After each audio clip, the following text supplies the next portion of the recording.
It's only when you start to understand that you can make effective decisions and effective plans. Now, the question is, who is promoting ignorance? Well, those organisations that try to keep things secret, and those organisations which distort true information to make it false or misrepresentative. In this latter category, it is bad media.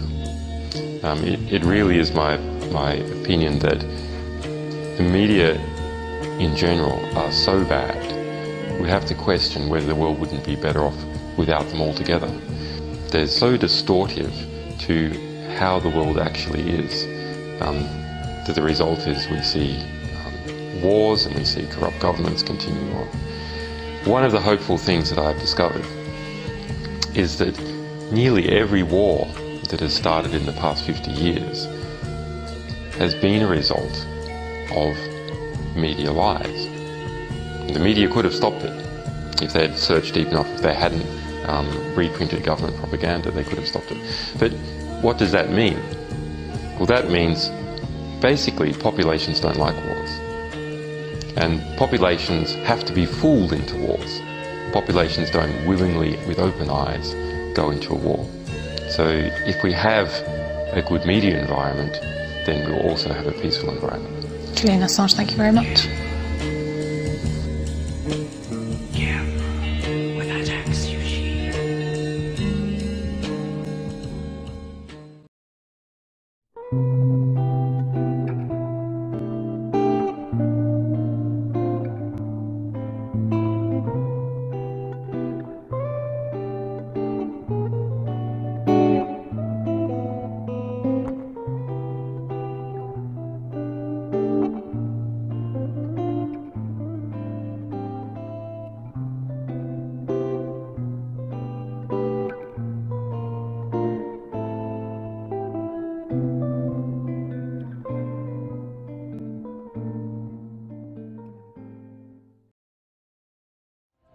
Prison, under house arrest, and almost 5 years here in this embassy without sunlight.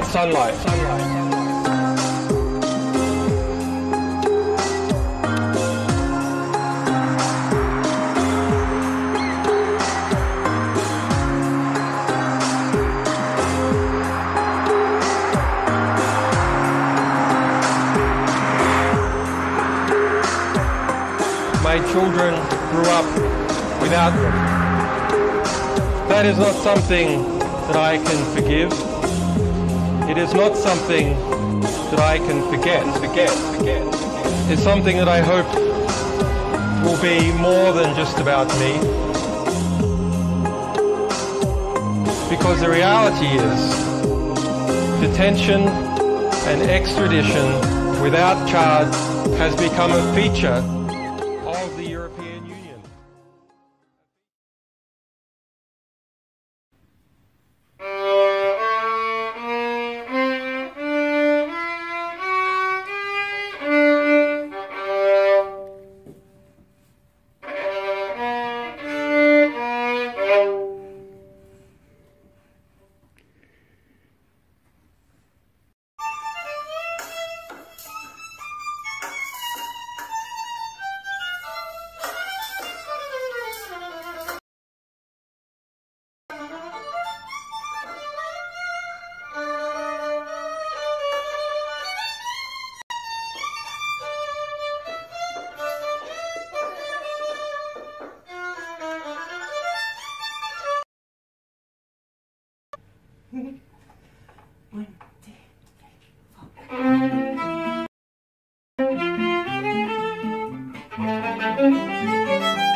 Woman, when you walk my way with your pepper spray, all I can do is watch your hips sway. So come on now, police woman in your blue uniform, let me turn you on.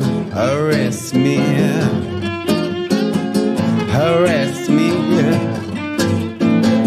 arrest me. Police woman, don't you know that I will turn you on with your own baton? I will turn you on with your handcuffs on. Come on, police woman in your blue uniform, let me turn you on.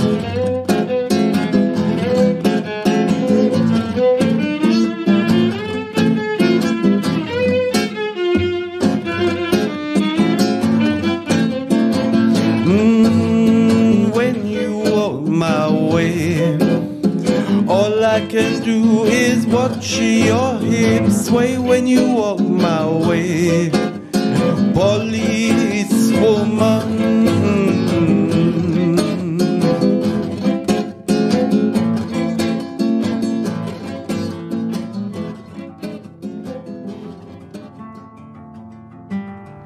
Please talk.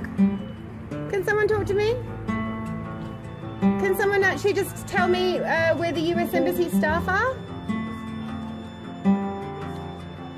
No, they're not answering.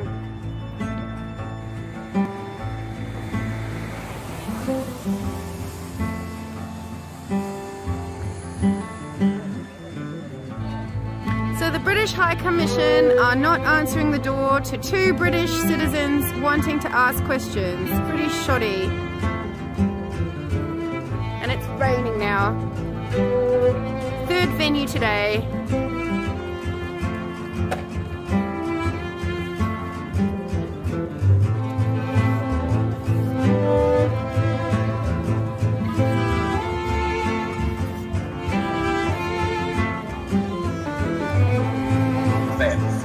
And the Swedish episode was just a bogus red herring.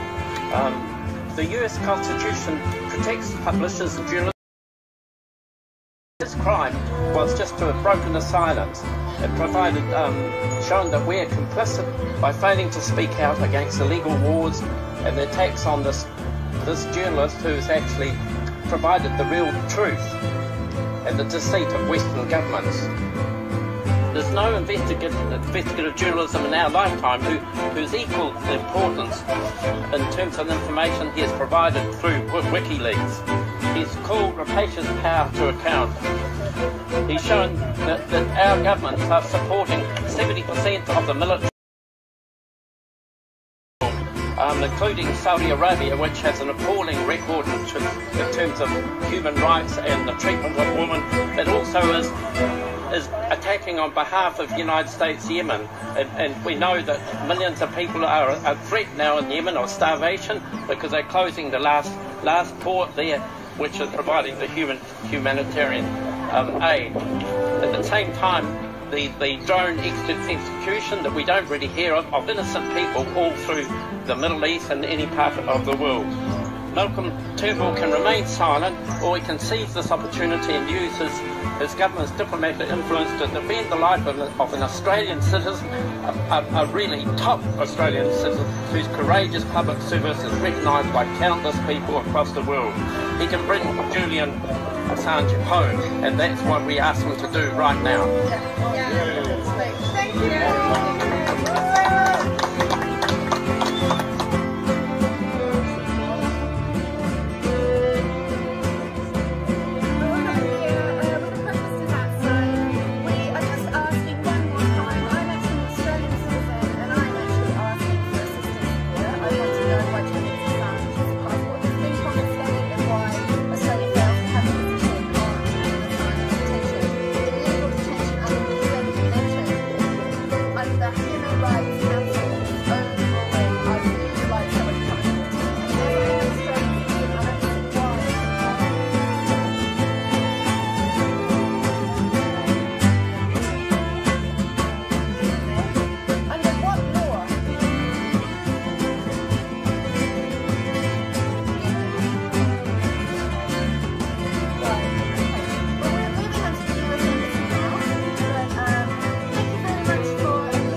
Right, we're gonna take it away now. Bye-bye, Beehive, until the next time. This will be where we come for emergency action.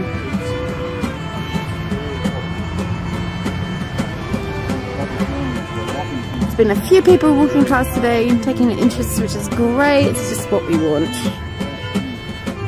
Some people are like, who's Julian? That astounds me, really, but anyway. Some people are like, we're with her. And I think those people really need to do some more investigation. But anyway, here we are. Free speech, freedom of press. Not 1984 if we can help it.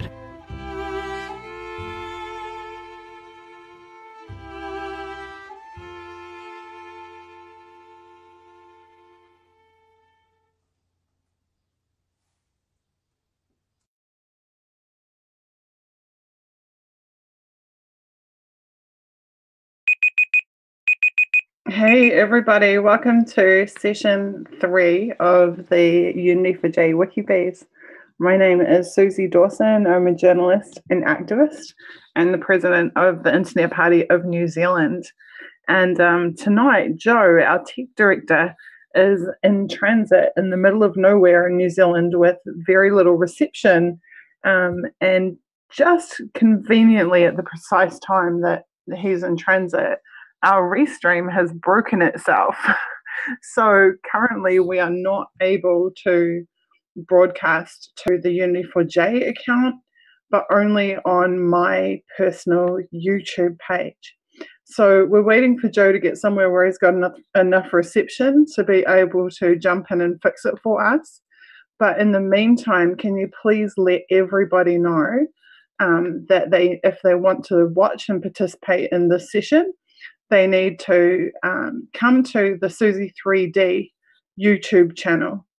So I will just tweet the link to that right now, and if everyone can amplify that, social media team, please, if you can push this link out, that would be really, really helpful. So I'm just going to share screen and you guys can watch me tweet about it. Hey, Wikibees. Hey, Unity4J Wikibees, our restream is down. Did you just fix it? Oh, it is? Oh, sweet, because it wasn't a moment ago. Okay, so let's check and see if unity4j.com/stream is working. Sorry, everyone, for the technical hiccups. Okay, it appears to be working. Sweet. Okay, cancel that. Now, next question. Are our Facebook streams and everything else up, and our Periscope? Nice. Maybe Joe got the messages. Okay, cool. Well, that's good news because it means we can just get straight into it. Thank you, everyone who says that they're tweeting out and letting people know that we are live.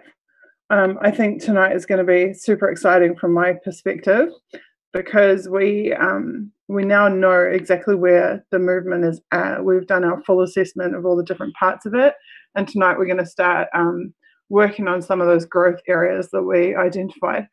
Now, there was something that a couple of loose ends that I wanted to tie up.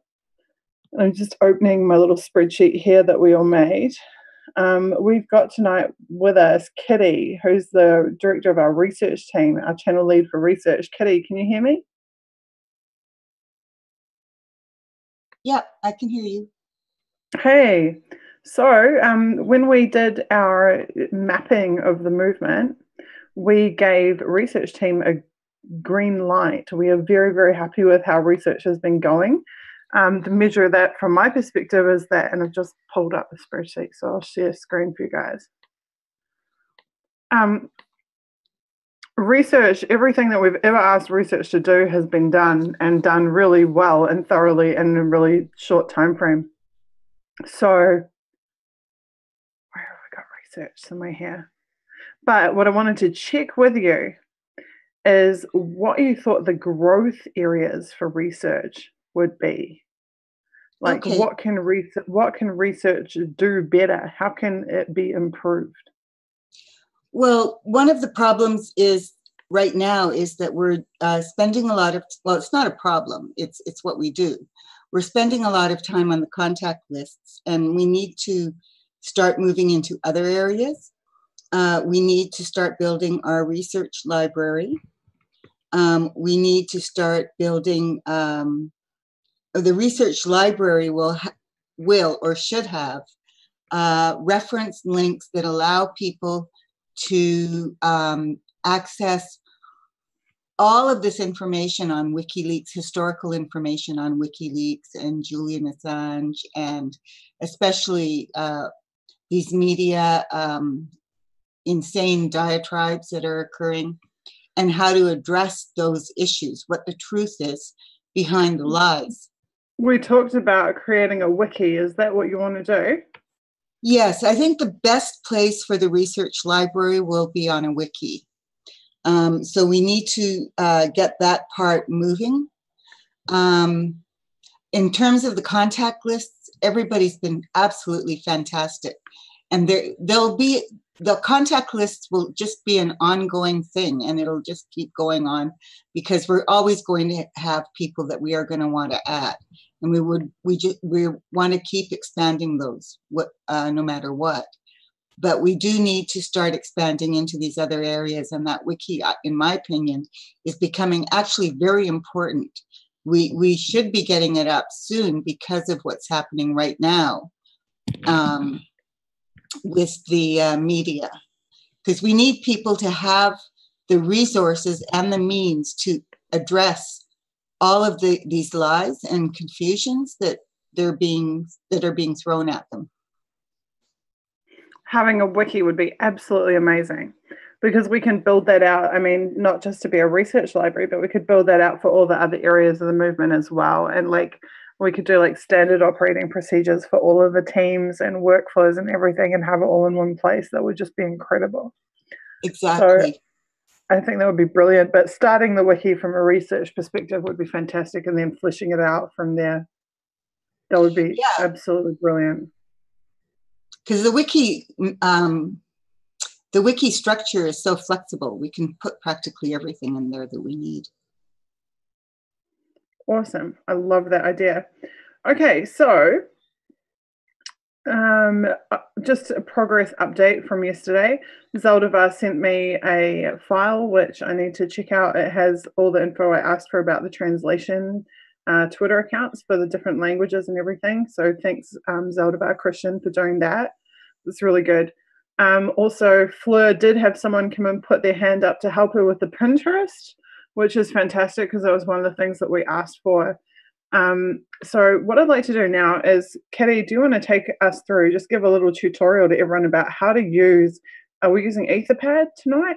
The collaborative docs that we're going to start putting these task lists in. Well, I opened up PiratePad, but PiratePad is down right now. So I'm going to, I'll try Etherpad. Let's see what that gives us.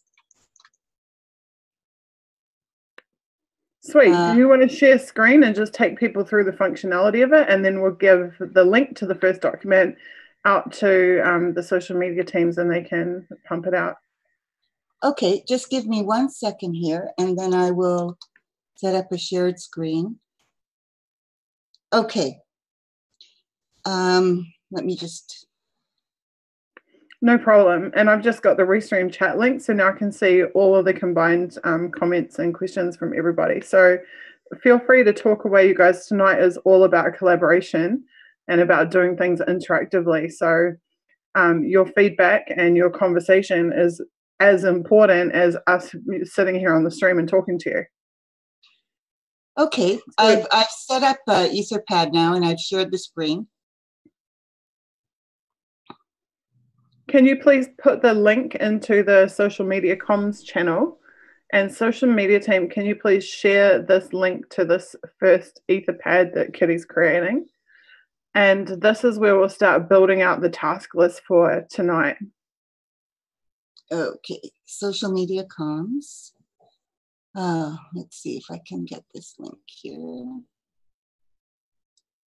Oh, I haven't got a link yet.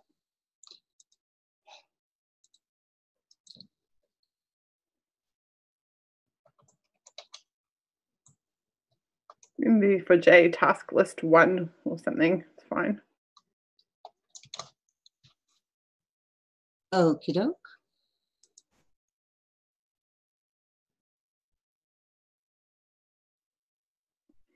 So in this document, you guys will all be able to contribute content to it.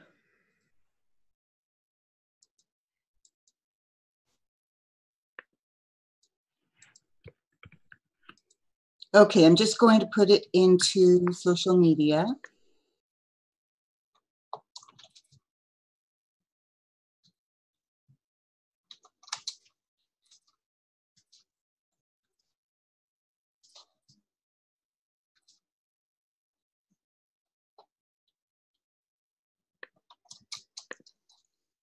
Okay, there we go.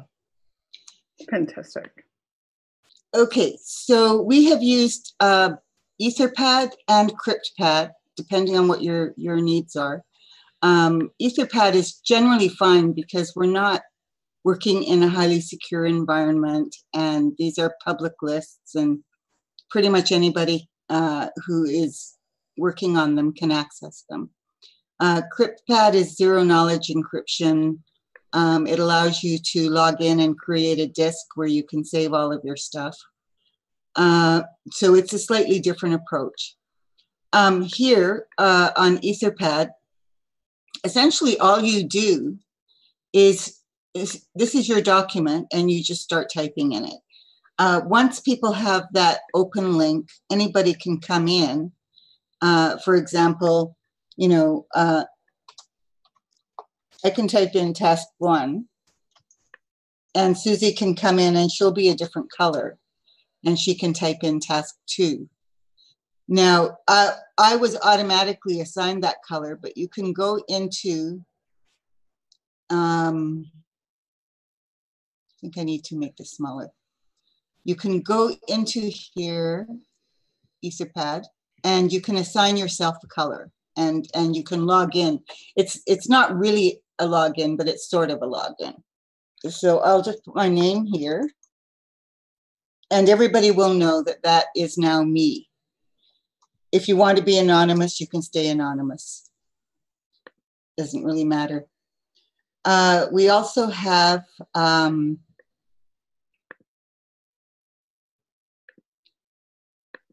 very basic editor here. Here we can go through our import and export files. So we can save this in different formats if we want to, or we can upload a file if we want to. Here we have our versioning system. So this will give us a list of the changes that have been made, and it's timed. So here you can see what Susie has done and what I put in.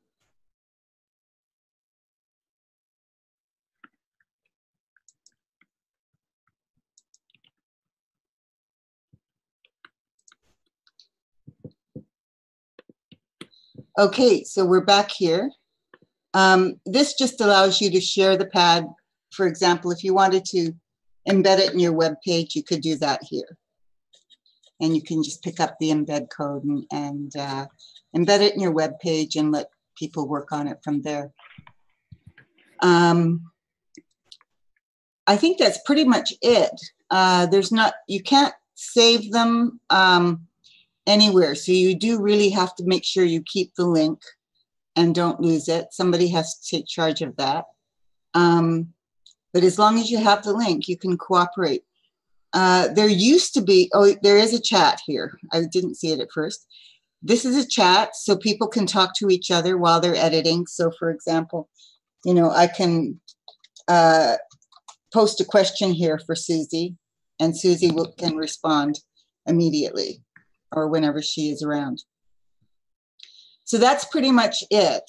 Unless anyone has any questions, I think I can access chat somewhere here. No, I can't. So if Susie wants to tell me what the questions are, if anyone has any questions, I'm happy to answer them. Okay, I'll just pass you the Restream link because it compiles all the chats across the various platforms. So this is the easiest way for you to keep an eye on what everybody's saying. So far, they're just saying it's a really cool solution. They're really impressed. And they're just looking for the link. So hopefully our social media admins will be posting out that link. Now, Kitty, you can assign admin to us so that our content can't be deleted. Is that correct? Or is it just that we go back to a previous version if we have problems with unauthorized deletions? With Etherpad, yeah, that's the way you would do it, is you would just go back to a previous version. With CryptPad, you can actually save to a crypt disk. So with CryptPad, it's a little bit different. You can also go back to a previous version, but you're a little more protected. But that's just because it's a more secure environment. Usually changing versions is fine. If somebody came, for example, and decided to vandalize your page, you just go back to the version before it was vandalized and you're fine. And you can copy and paste what wasn't vandalism from the new version back into the version that was not vandalized and update it that way. It's very simple, but it's completely, it basically handles everything you need it to handle. Very cool. So what I'm going to do is I'm going to sit here and start converting in. Actually, I'll just take over the share for a minute. Can you turn share off for a sec? Oh no, here we go. Sure. I've got it. So what I'm going to do is I'm going to go and start writing in tasks.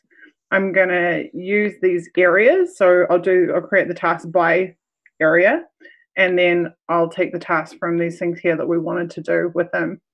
And then I'll put in any specifics about who, some of the tasks, for example, creating the Twitter list can only be done from by people who have access to the Uni4j account. So there'll be some dependencies, but there will be plenty of tasks that anybody can do regardless of what team they are a part of in Uni4j.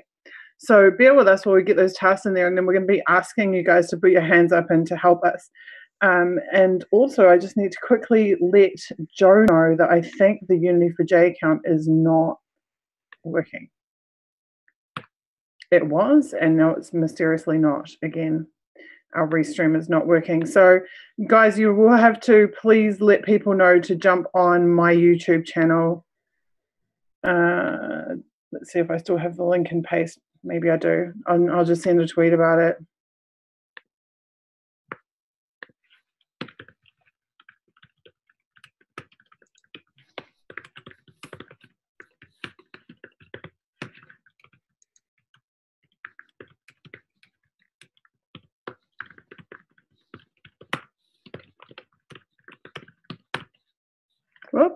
That's not it.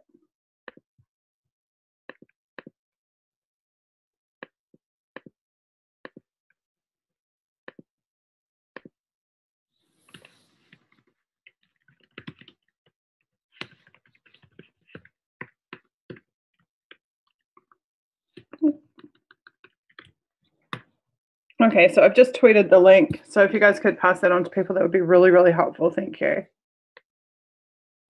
So while I start writing up these tasks, why don't we hear from some of the other people that we've got here in the Zoom with us tonight?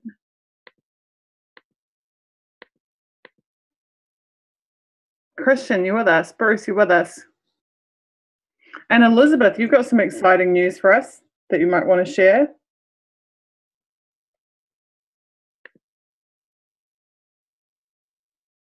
Yeah, go for it, Elizabeth. She's here. I'm here. I'm cooking in the background. Can you guys hear that? Is that too distracting? I can try to talk, but you may hear some sizzling. Is that distracting or is that okay? It's okay. We can hear it. Okay. I'll try to turn this down. Let's see. So, yeah, so the good news is that I did a little research and I found out about public access TV. And turns out I have a local station in my area that's very supportive. And they're allowing me to take out equipment and have my own show. And so I can really just do anything, talk about anything that I want, talk about my past activism, of course, Unity for J, what's happening with Julian Assange, what we're trying to do. And of course, I talk about how I've been targeted for my work. But the people at the station are very supportive. Strangely enough, as soon as I started going down there and regularly taking the cameras, there was some problems with their funding, but I'm just going to hope that that will straighten itself out, and we're going to try to do some fundraisers, or I'm going to try to help them with some fundraisers. But the point of me bringing this up is that I really want to encourage everyone out there to, I'll try to find a link. Right now I'm cooking, so I can't navigate very well on my computer. But I found a link where it shows public access television stations all over the country. And so if anyone who's listening to this could check this list, if you're really interested, go to your public access station and ask them if you can have a show. And then you can also do exactly what I'm doing and talk about Unity for J and get, try to educate people out there, because the mainstream media is not doing a good job and we just have to use all the resources we have.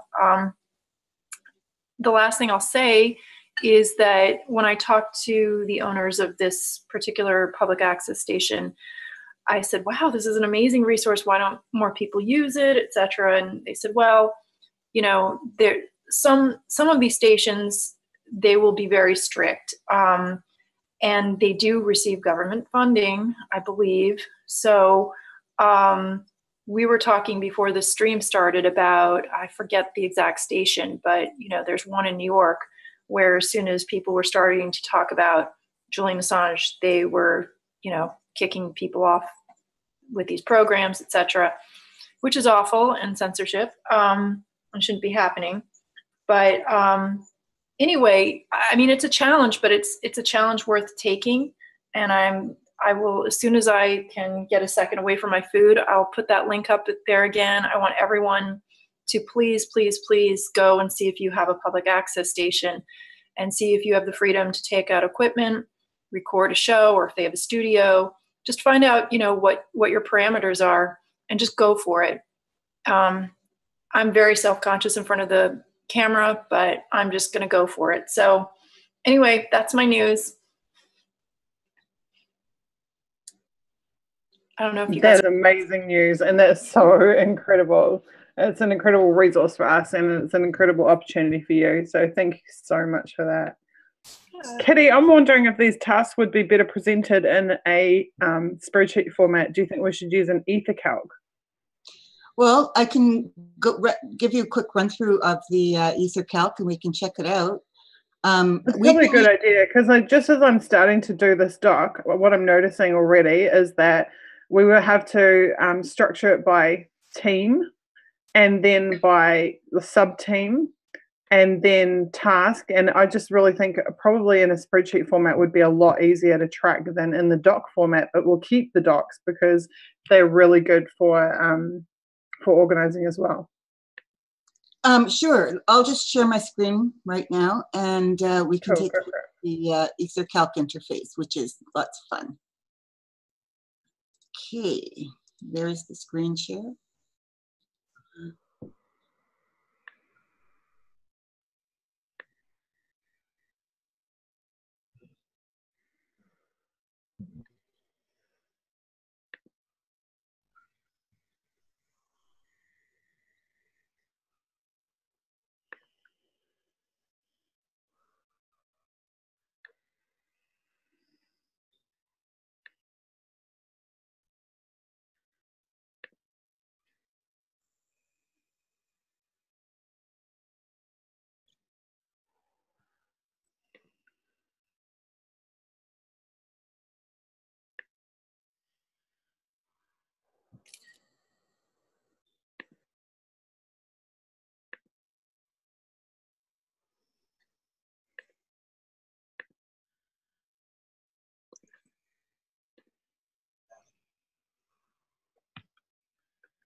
Sorry. People can't hear me. I forgot about that. Anyways, so first, let me reiterate. Certain public access stations, you can go ahead and rent their equipment, and it's free, or it might be cheap, and it's great for events. If there's gonna be some rally going on in Chicago or in New York or DC, and you want good, high quality camera equipment, you can always use that as a resource. Certain stations are strict, so you might not be able to. You might only be able to film within the studio inside there. The other thing is, certain stations, they're working with third parties, so they can get a lot of the stuff that's on public access to online streaming. So those are some things that can also be done as well. Awesome. Okay, so I just had a really great idea, Kitty, and that's how about we use the Etherpad that you set up to have people, and I'll go write some notes in it, to have people self-identify what areas they are willing to help with. Yeah. So yeah, that they want to volunteer in, and then we'll put the actual task list into the EtherCalc. Yeah, we've been using the EtherCalc mostly for contact lists, but I'll create one now and we can set it up. So you just click on Create Spreadsheet here. And it builds a spreadsheet for you, which you can now format. So how do you want the columns to go, Susie?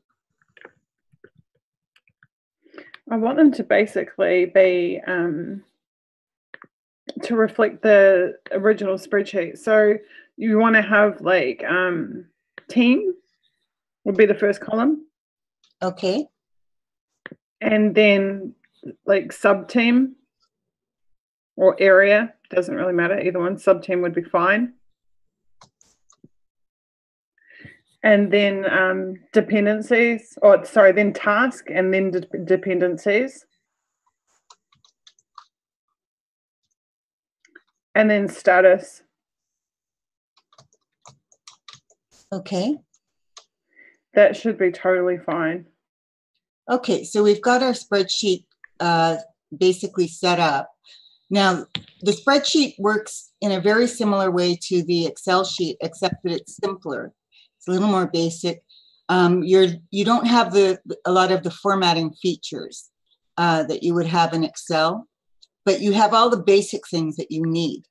And again, we also have a revision system in the spreadsheet. So if anything happens, you can click on this green circle at the side, and your versions will be listed here.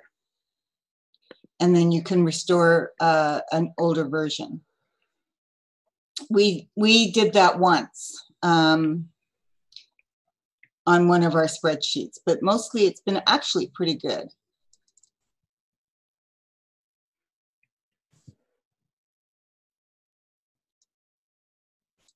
Okay.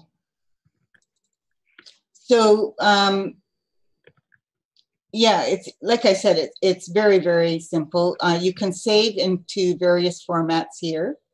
You can choose an export format. The HTML format is the one that allows people to use the sheet without being able to edit it. So for our contact lists, when we give them to Outreach from reference, we give them to Outreach in HTML format, because Outreach doesn't need to edit them. And when you save it, you can save it in Excel format, and you can upload it back into another spreadsheet in Excel format as well. Although it will convert into this format when it's uploaded. So again, I don't know if anyone has any questions, but this is basically how we would work it. The other sheet that we have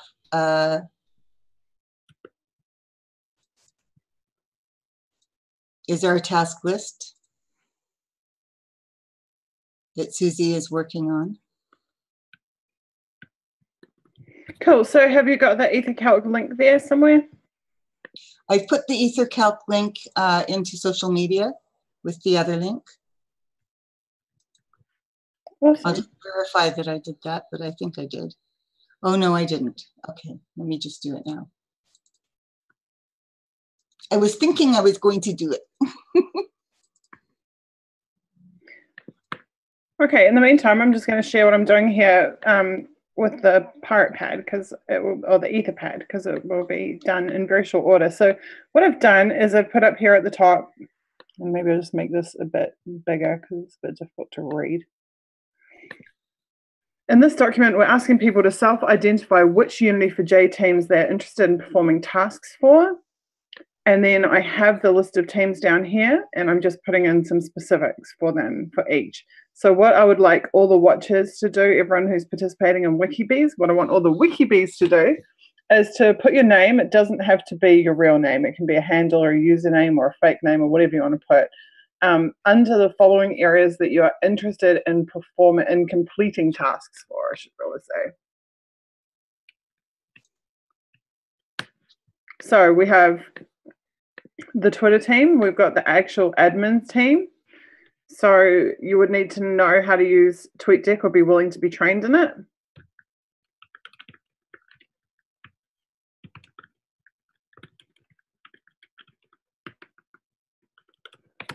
Or if you just want to be part of the retweet team that is going to help circulate and amplify content, please stick your name in the gaps under each of those. Facebook, same deal. If you want to be on the Facebook admin team, please put your name in here. If you want to be on the retweet team, put your name in under there.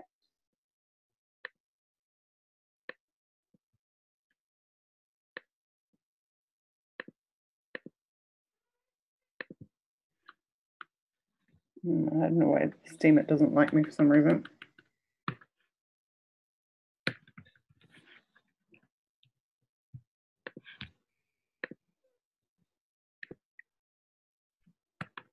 Steamer, if you're willing to be part of the Steamer upvote team, it would be actually most helpful for, especially actually for the Twitter, for any of these social media ones, it would be most helpful if you would put your username for that platform. So put your Twitter account name or your Facebook account name or whatever. So Zaldivar has joined the team. That's excellent. That's cool. That's very cool that he's successfully using the document and that he's willing to help. But Zaldivar's also someone who already does tons of work for the movement. So what we really want is people that haven't been engaged but are big fans of it and who want to be more engaged. You guys are the ones we want to see using this document. And I can see people talking in chat now. That's really good. That's very cool. It means they're actually finding the way to the document and participating. So thank you for that. So Steemit, if you have a Steemit account and you are willing to join the Upvote team for Uni4J, then please put your Steemit account name under Upvote team. Reddit was an area we definitely needed more Reddit mods. So with Reddit, if you're willing to be a moderator for our Reddit, put your Reddit username under here. Or if you are willing to just do upvotes and post to our channel, put your name under Redditor.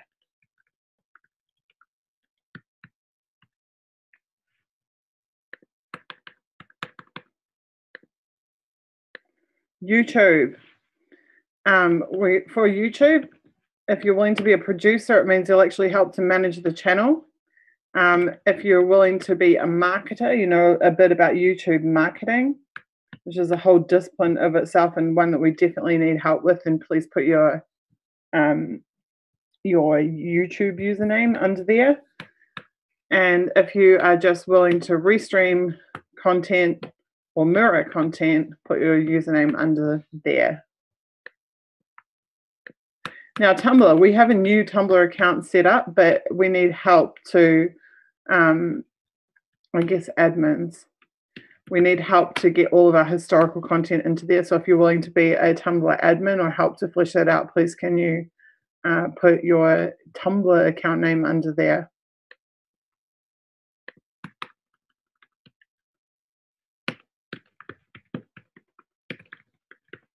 Google Plus admins and contributors.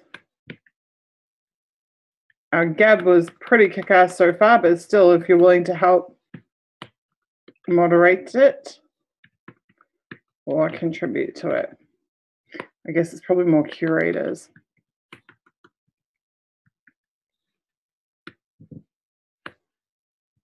Pinterest, if you're willing to work with Fleur,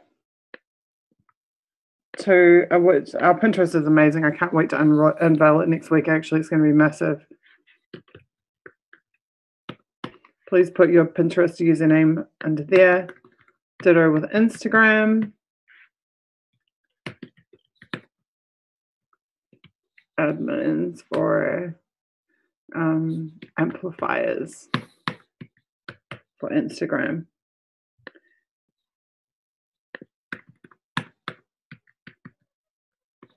Okay, graphics team, if you are willing to volunteer for graphics team, put your name under there. Video team, same deal, volunteers. And this is mainly editors, producers.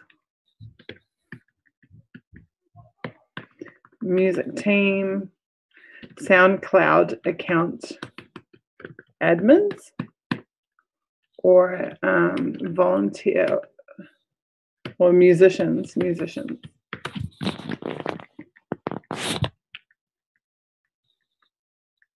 Okay, releases. If you're willing to work on press releases and work with the comms team, put your name under here. Writers, proofreaders. Outreach, if you are willing to help with sending out outreach emails to the various organizations that we're reaching out to.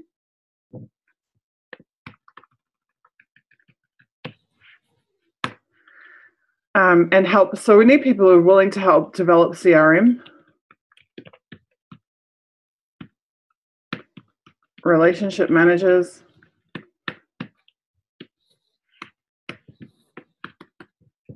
Okay, research. What do you need, Kitty?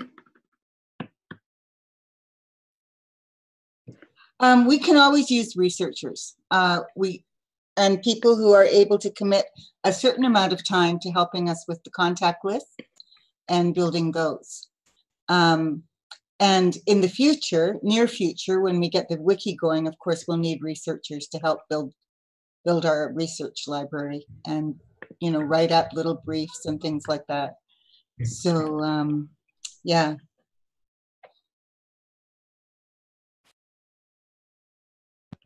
Okay, an awards team, we need people to promote the campaign. Or we can really just say campaigners.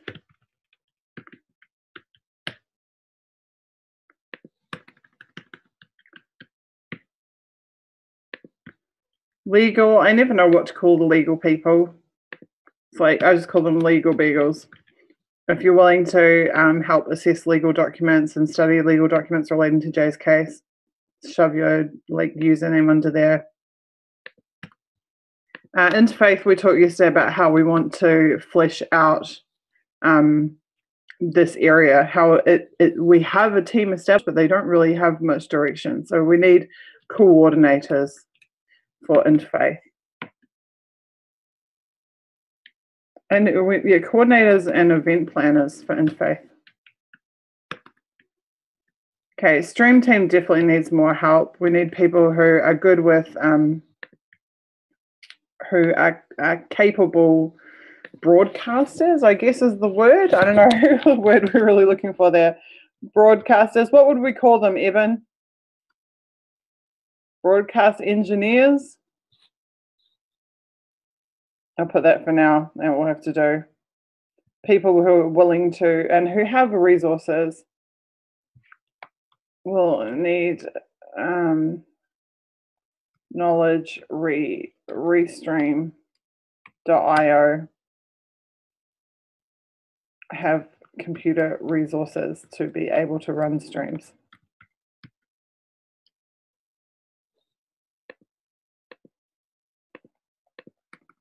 Podcasts, admins for our Mixcloud account. Handling uploads. And audio engineers to rip content to MP3. Scribes, we need, what's the word that Fleur loves? I think it's wordsmiths.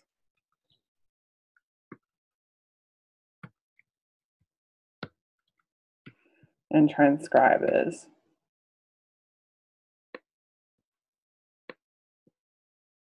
Okay, we're nearly done. Website.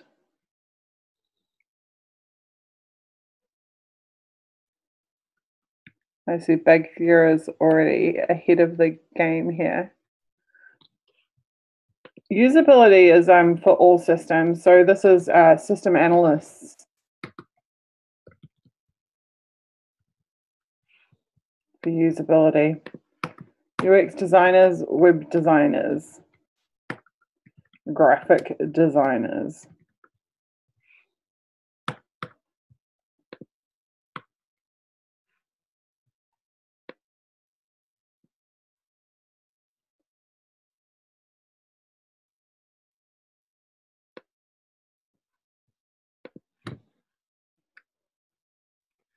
Networking, I think we can leave off for now. We can put it under website, networking, and security.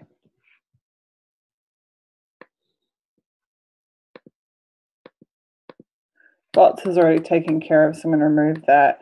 Now, Uni4J Gazette this is a big one actually. We need editors for it because Christine actually pointed out to me on 2 occasions that because our Gazette is automatically pulling content from hashtags and from certain accounts, even like WikiLeaks and Julian Assange accounts, when WikiLeaks sends a tweet debunking some MSM smear, but they link to the MSM smear, it automatically pulls into our news feed on Uni4J Gazette. So we need editors who are willing every day to go in once a day and to pull out all of that smear bullshit out of the newspaper, because what our Gazette should really be about is promoting things that are associated with this movement and not promoting, an AP smear of WikiLeaks. So people willing to manually edit our Uni4J newspaper, please, that's a really big need right now. news hounds.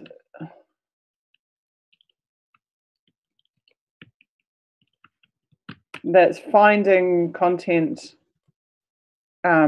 relating to the movement or relating to GA, WikiLeaks, and the movement, and then putting it in the appropriate news channel. Which, I mean, there's some amazing people who've been doing this, but the more the merrier. Live coverage team at the embassy. If you are in London or can get to London or, you know, can get to the embassy, want to hear from you. So volunteer media, citizen media team. Only put your name below if you can get to the Ecuadorian embassy on short notice. Media corrections. Truth defenders. We'll use the same term we use on the server. Media coordination is bloggers, journalists, and press management. We're going to call it like outreach to legacy press.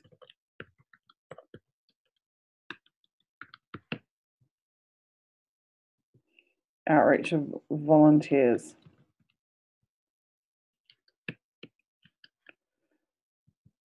Actions, we need action coordinators, on the ground coordinators per country or region.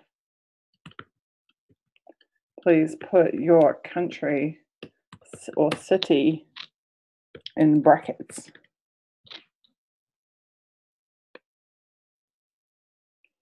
We need planners and coordinators.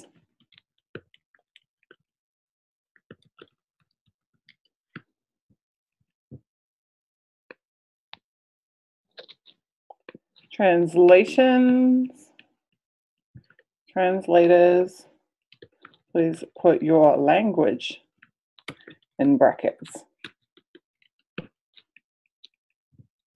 Awesome. So that, as far as I'm concerned, is basically done now. So now social media, we need to promote the hell out of this Etherpad. Is there any way to rename the Etherpad, Kitty?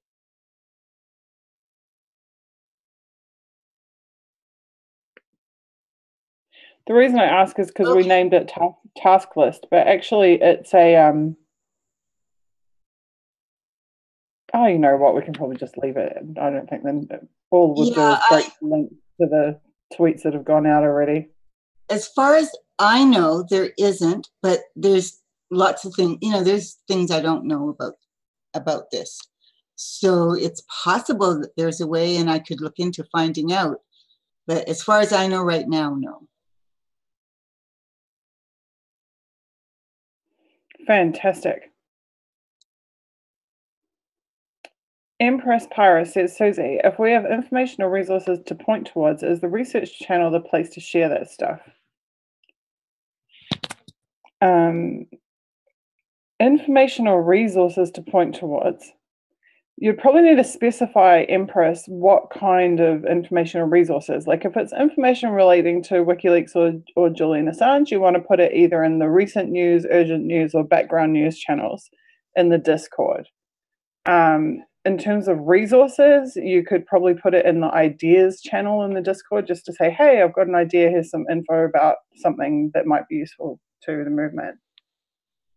Yeah, it's better to have, not to have a lot of that stuff in research, because it makes it hard for people to follow through when a question comes up and they're trying to answer it. It tends to clutter up the channel a lot, and like Susie said, it really would be better in other channels, most likely. Cool. Okay, I'm just going to grab the link to the Etherpad. So everybody who's watching, please take that the link to this Etherpad that we've just finished and get as many people, go and recruit as many people as you can that want to volunteer for the movement and get their names into the relevant areas, and get them to sign up to the Discord, preferably with the same name.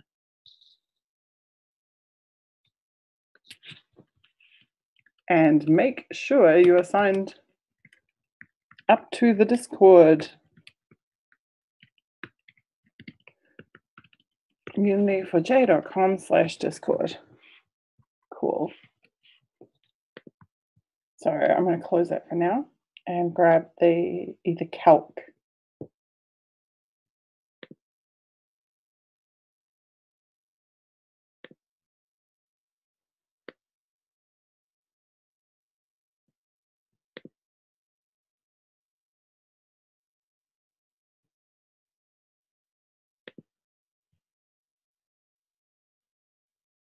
Sweet.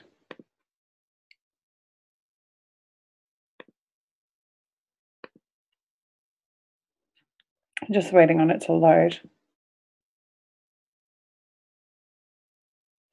Elizabeth, Black Cats is saying, if anyone has questions about being a cable access TV producer, feel free to ask them. He's an old pro at it and has been doing it for 25 years. So there's a really great resource for you.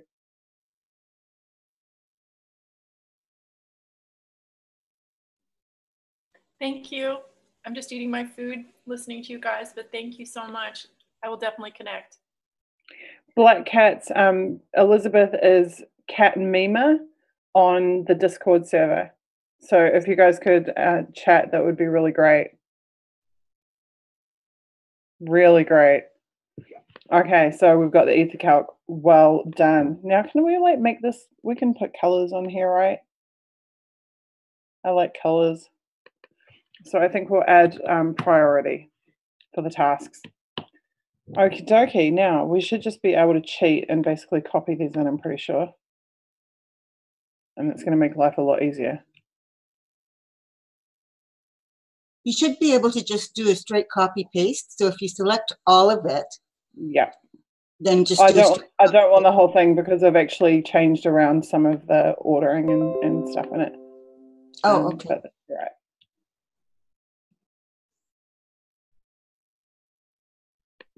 Oh, it didn't seem to like that. You have to select all of No, the. it didn't like that. Okay.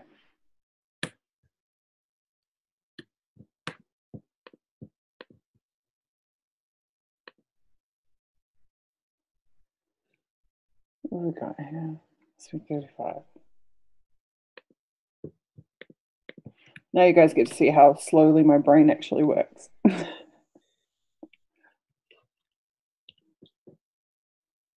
No, it doesn't like that. Okay. Oh, it does. It does. Yeah, I'm sorry. I should have been more patient. It is a little bit slow, depending on your computer, because it's on the web, right? So.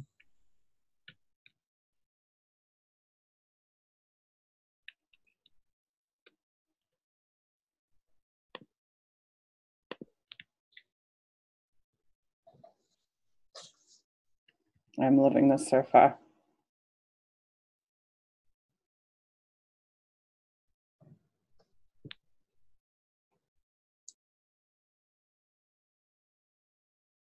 It's such a funny feeling, like waiting to see if it is going to happen. No, it doesn't like that one. Why?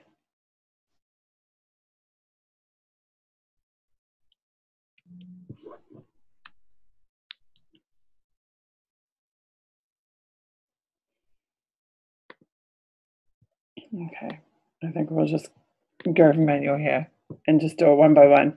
Right, so we're going to start with the Twitter team. So what were the growth areas that we identified with the Twitter? Develop comprehensive Twitter lists of accounts to follow, to amplify, outreach, campaign, etc. Okay, can somebody please go and have a look at the Unity4J Twitter account and find out what lists already exist and what is in those lists? That would be really helpful. And if you could just type that in the chat, please, that would be really, Yeah, really great. I'll do that if you want. One sec. Or probably let someone from the chat do it. It'd be great, Kitty. Okay. I'll wait for someone in chat to do it. Yeah, if someone just wants to go and check out what lists already exist on @Unity4J on Twitter. And so we had amplify, outreach, campaign, and follow.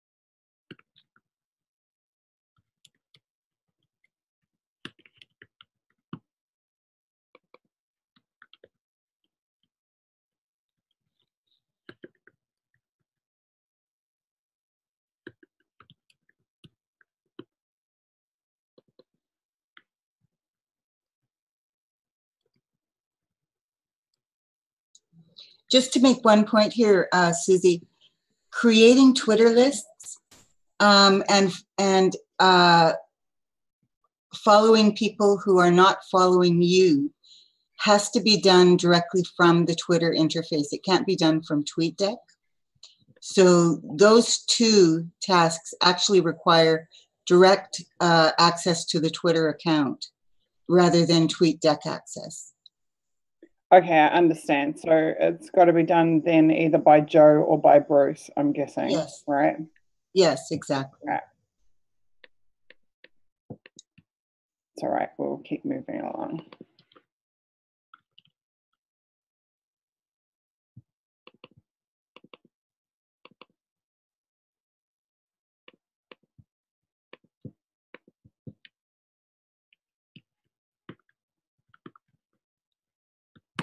Okay, what else do we have for Twitter?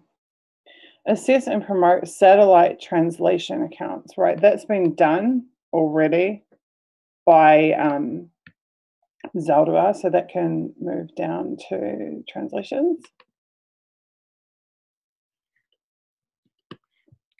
But what we do need to do is promote, come up with a way to promote those accounts. Devise ways to build followings for them.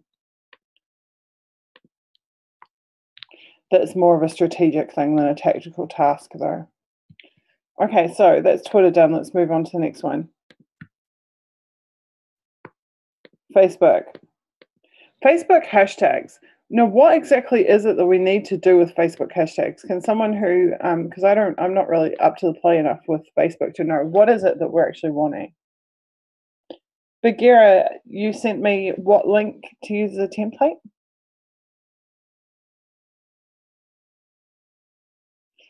So what we're looking for with the Twitter is for someone to go look at the @Unity4J account on Twitter and work out what Twitter lists already exist on @Unity4J.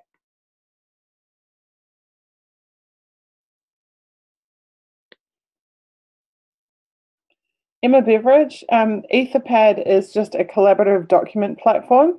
I assume you can access it from mobile, but most of us are accessing it from web. Yes, you can access it from mobile, but you do it through your mobile website, web software, Chrome or just Firefox. from any browser. Yeah, any browser.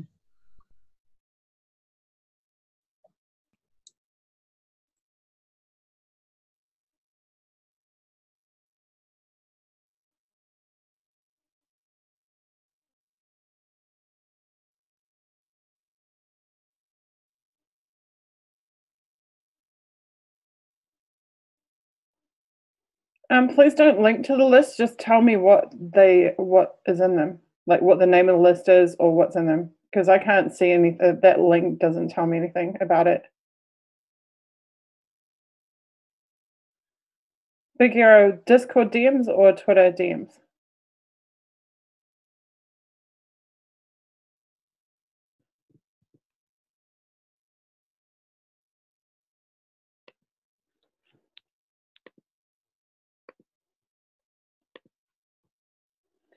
Okay, so Facebook, we're going to need our Facebook admins to identify the tasks that need to be done for Facebook because I'm simply not across it enough to know. So FB admins, put tasks here.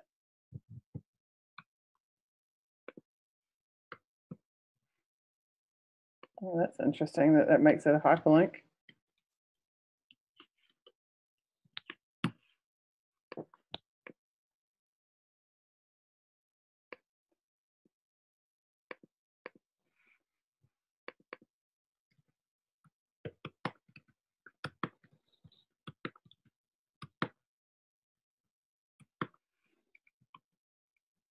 Okay, so I'm going to breeze past the Facebook stuff for now. Statement is to build a upvotes group. Again, that's really strategic and not a task. I want to keep to things that are like tactical, achievable in the short term for now. Okay, I'll just go check out what Big Hero is showing me.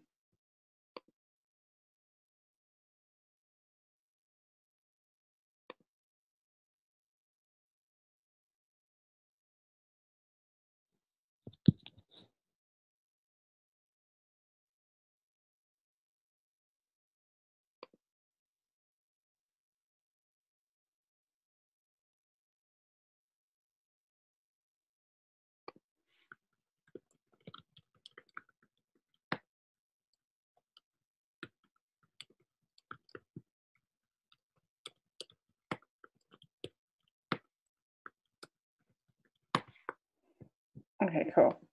So Big Hero was just showing me like a much better, like with colors and bold type and headings and stuff version of the EtherCalc. So the EtherCalc link, I'm so sorry, it hasn't actually been put out yet.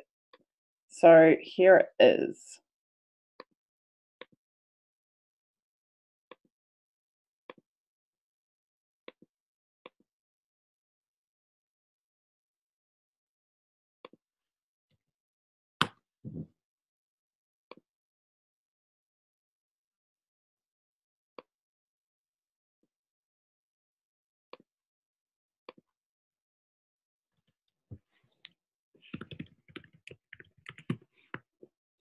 Right, now I'm just going to get all these areas into the spreadsheet because then what I want is for all the channel leads to be able to go in and put their like immediate short to medium term tasks in themselves rather than me sitting here and doing it all.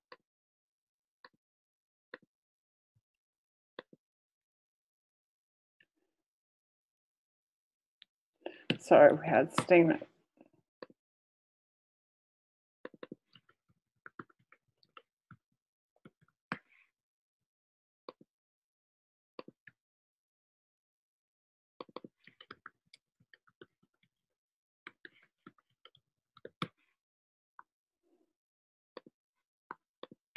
Someone talk to me while I do this. Come on, guys, wake up.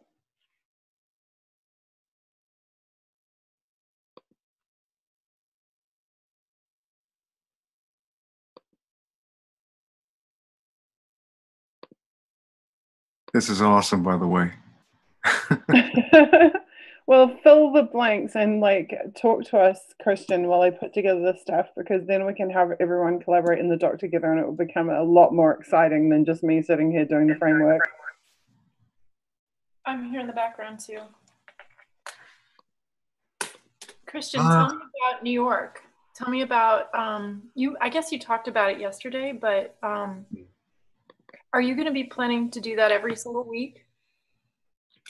Hopefully, yeah, that's the ideal goal, just depending on my schedule.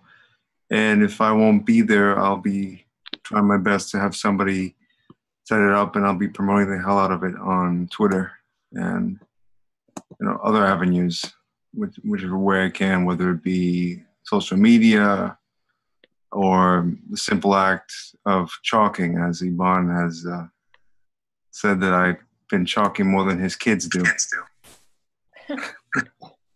So, when you go there, do you have official Unity for J flyers, or are you just sort of winging it? Or do we have, I'm trying to find the ideal flyer so that I can go to my local universities and schools around here and just wallpaper them. Yeah, that's a good idea. There are a few flyers that I printed out that Bon sent me. He printed them out, very nice, with quotes of famous figures that apply to the situation that Julian's in, and with also information about what's going on with Julian on the back of that. You could see that in the Discord under, let me look at it right now, just to be sure, under posters, flyers, and ads. And then if you also look on my Twitter account, I posted a picture of them. I think it was 2 days ago. Yeah. So you'll see like Malcolm X, Martin Luther King Jr., Nelson Mandela, Gandhi, Plato, Aristotle, a few other figures there. And you'll see the back of the flyer, which shows hashtag Free Assange, 6 years of asylum, 8 years of ongoing U.S. multi-agency investigation and grand jury. And on the bottom, you see Julian Assange detained without charge. So actually, if I could, Susie, do you mind if I share my screen for a second, just so I could show people? Go for it. Okay, hold on a second.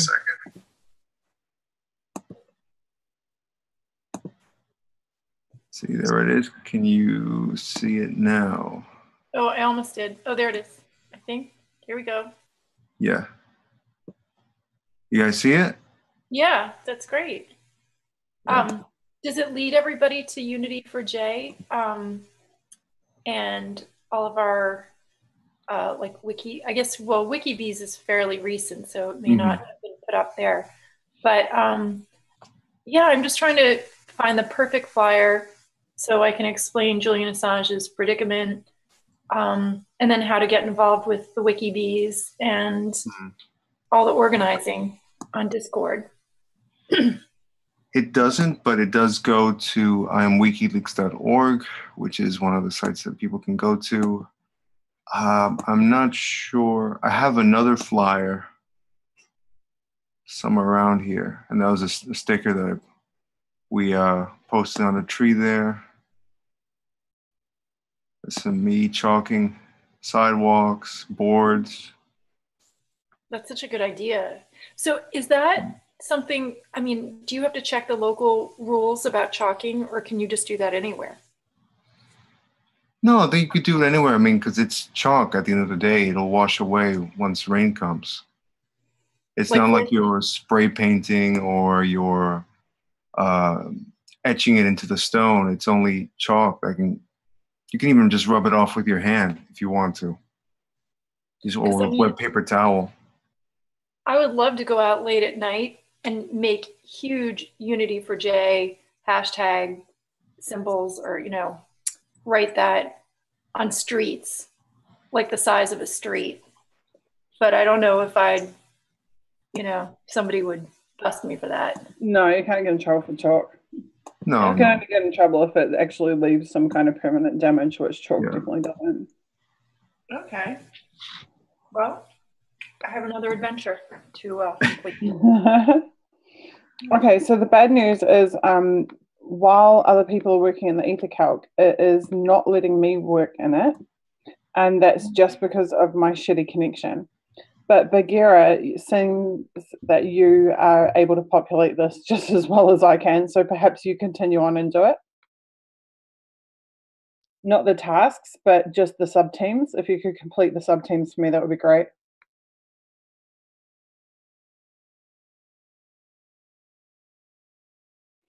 I've had this issue in the past just because my connection is really bad. I'm physically too far away, I think, from the servers.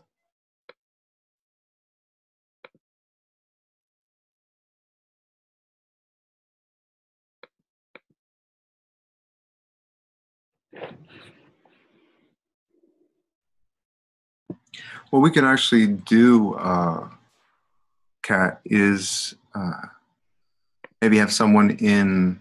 There probably are some flyers available in the graphics section, and we could also ask. Oh, this is what I should show you guys. Mhm. I don't know if Ashadis will be upset with me, but very shortly we will have an entire downloadable section, entire section on our website of downloadable content.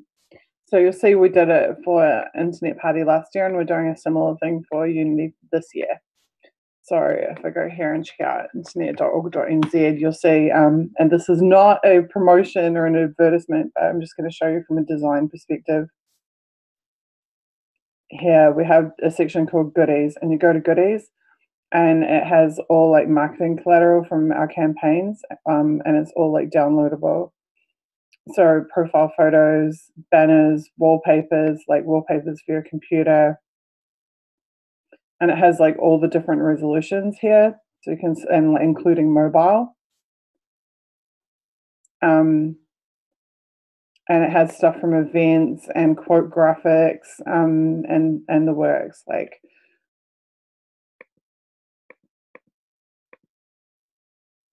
For example, like there. So this is what we're building right now for Unity4J.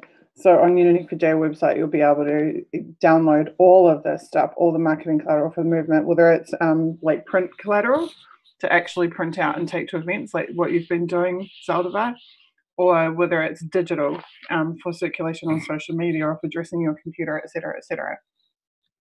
So that will be amazing. And our new website, where is it? Did I just somehow manage to shut it? Don't pay attention to this because this is all actually getting replaced. But this is the bare bones of our new website. So we're going to have a watch section with like all of our video content, interviews, events, everything. A listen section, which is all our podcasts and music and whatnot. A read section, which is all of our like documents and our news, our newspaper. The Gazette will be in here and everything. Download, this is where exactly what I was just talking about, all the downloadable content. Events with an actual calendar of events and what dates and times and everything, and reminders and etc. Join, which would be to join our Discord or whatever platform we're using to organize. Media is all our press releases and articles about the movement. Contact and about us information.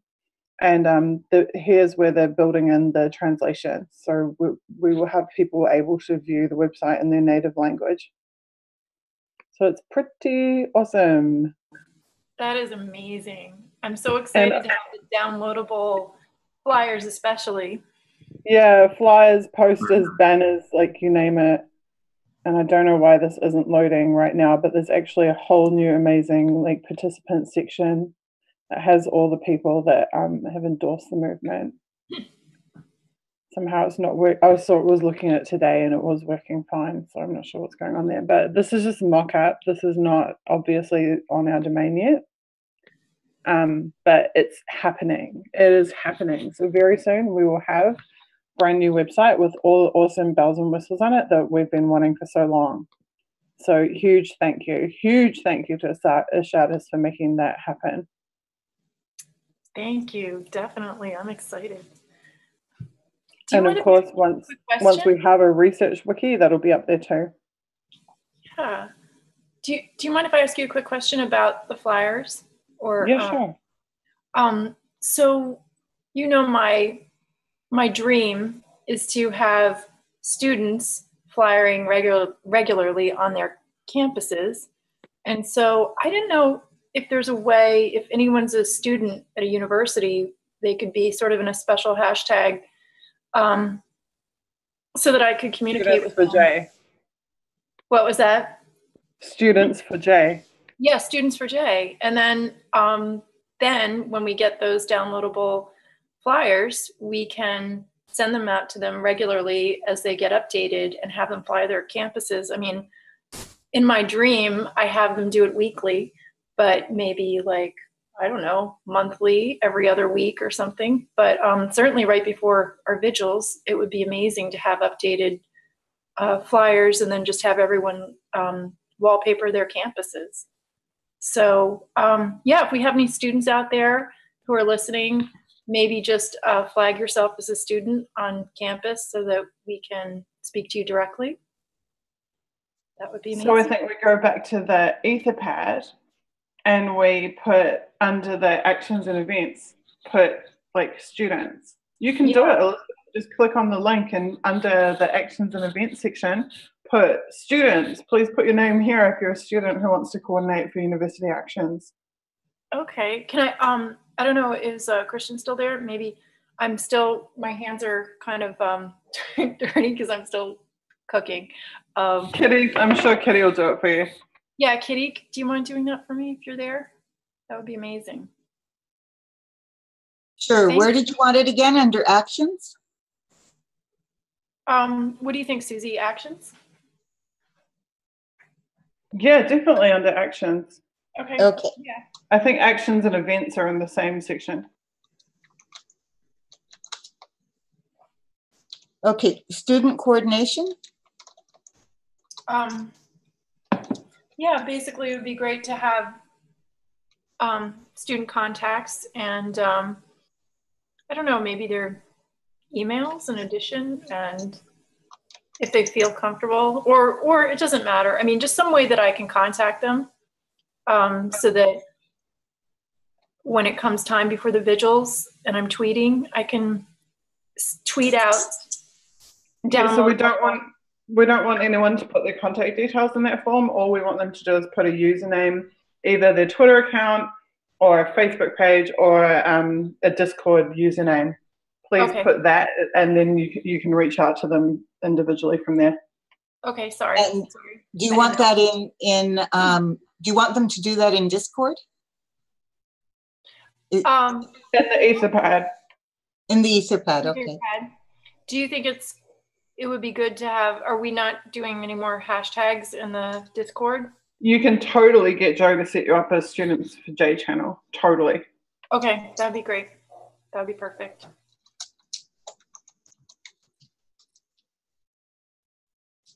Awesome. Thank you. I'm just grabbing myself a cup of tea, and then I want to have a talk about where I want WikiBeaks to go. I just said WikiBeaks.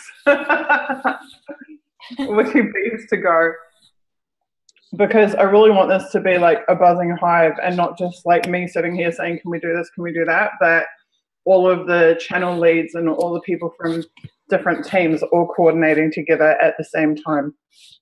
And that's the dream. That's the dream for it, for there to be dozens of different things happening at the same time.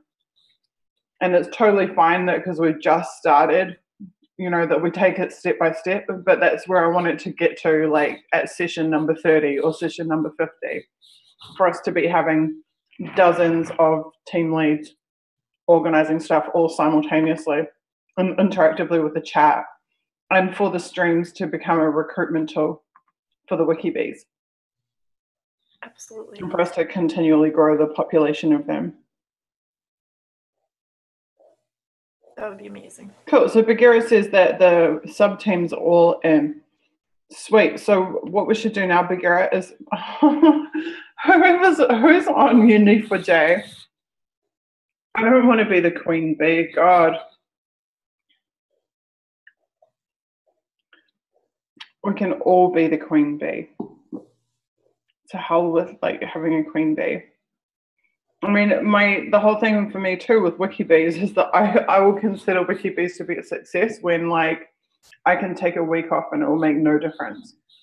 Like if I'm not here and everything is still happening because everybody has the task lists and they have the work processes and all this, they have all the tools they need to do everything that they want to do without me here. Like that to me is like a successful movement. If it's dependent on me, it is an unsuccessful movement by default. So we've got to get to the point where like I am not required and then we'll know that we're on the right track. Okay, I'm just going to get out of my echoey kitchen. So just give me a couple of minutes and then let's go through and put the rest of those tasks in. So you guys feel free to chat amongst yourself. I'm in my echoey kitchen too, but I'll talk. Oh, I had a question. I don't know who's available. Who wants to chat? I am. Okay. I am. Like to chat about. Okay, great. Another dream I had, which I've talked about a lot in the mods channel, was creating a tool that people could use to submit a letter to the editor. We use that in the Stop TPP movement. A lot of different groups created different tools. There was one in particular, and I think Isabel found the one that I was dreaming to, to create one that would be similar to this. I forget which group used it, but anyway, I can go back in our mods channel and find it. But anyway, what you do is you just have a form letter, and people can either add to the form letter or create their own letter. But then you just click, you put in your zip code, and then you specify how wide of an area you'd like to reach, and then all the local newspapers in that area will pop up, and you just check boxes, and then all you have to do is click send, and your letter will go to local newspapers and maybe get picked up. This is a really powerful tool in the beginning of the Stop TPP movement because the mainstream media, the corporate media, did not want to cover anything about trade deals at all. They were trying to keep it completely silent. And this is how we kind of pushed the news up from the bottom and got it into the mainstream. So I don't know if anyone's still interested in doing that, but I would love to see that if anyone That would be a good proposal for the web team. I think there's some software people in there that might be able to pull that off.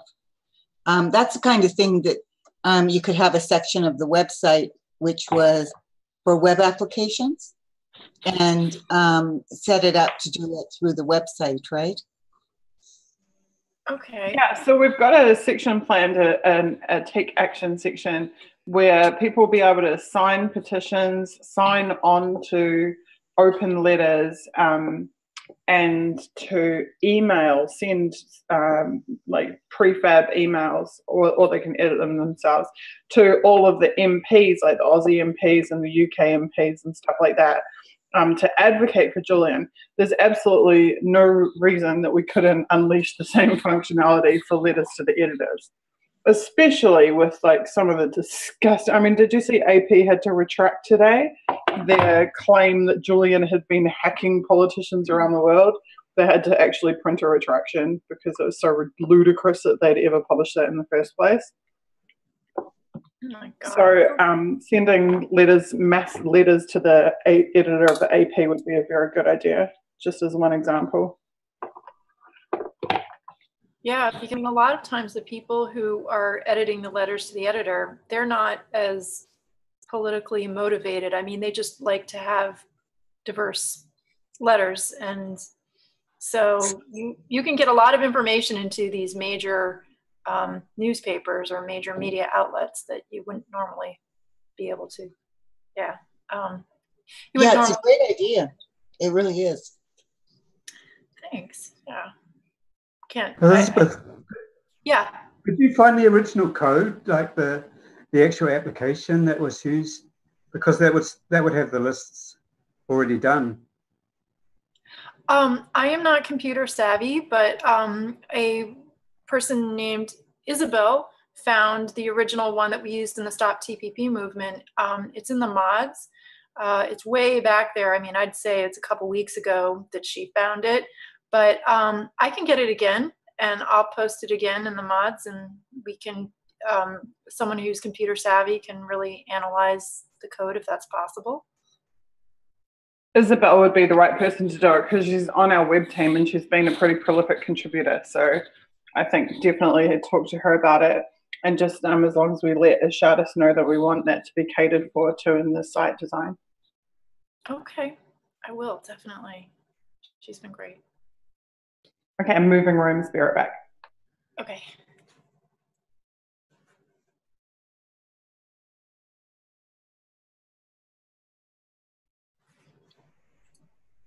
Is anyone else still there? Yeah, I'm still here. Another thing, also borrowing from the work that I did in the Stop TPP campaign, was creating a call team where we called every single day to stop TPP. That's what we did. So, and that was the central focus of my entire group that I ran, and why we got a lot of attention in the beginning.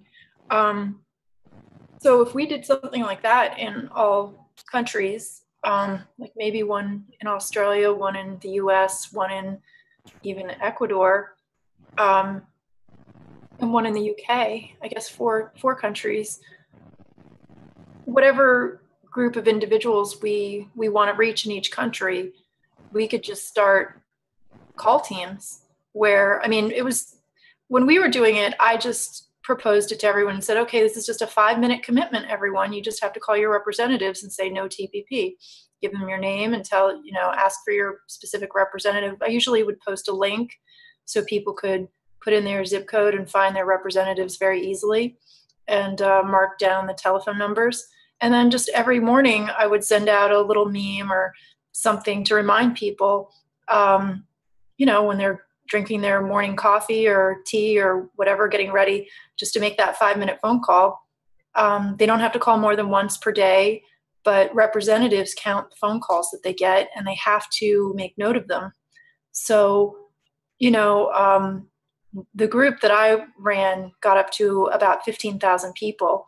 Now, I don't know if all 15,000 people were calling every single day, but we did it for about 4.5 years. And we heard back through various sources from different representatives' offices that their phones were just ringing off the wall every single day. And in the beginning, they didn't know where it was coming from.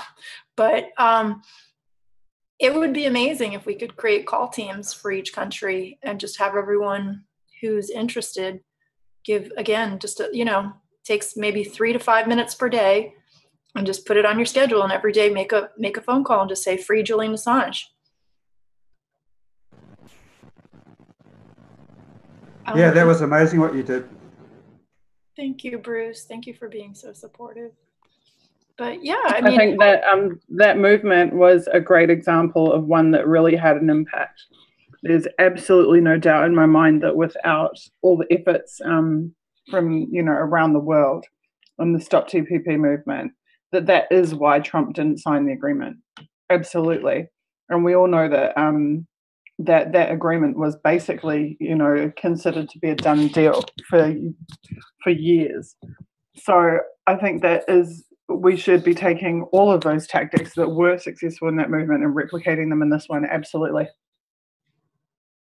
Yeah, thank you, Susie, and thanks for all your work for stopping TPP. New Zealand had the most amazing demonstrations I'd ever seen on the streets, and we were always communicating with New Zealand activists and looking to them for ideas, and I'm just one person out of millions of people that work to stop TPP. So I think, any ideas we could borrow from that movement would be amazing, would be great. I think doing things that would go viral on social media, like that famous Kiwi doctor that threw the dildo at the financial minister in New Zealand, would be good. Oh, the nurse? Oh my God, you guys know about that? The nurse. Oh yeah, hell yeah! I've seen that video. I don't know how many times. About it. Oh my God, you're joking. It cracks me up. I had no idea that went outside New Zealand. Yeah, I sent it to Lee Camp and he broadcast. Oh, that's right. Yeah. I mean, I don't know if he did that. Oh, John Oliver. That's right. John Oliver covered it. I remember. Yeah, I was thinking pure comedy gold. And yeah.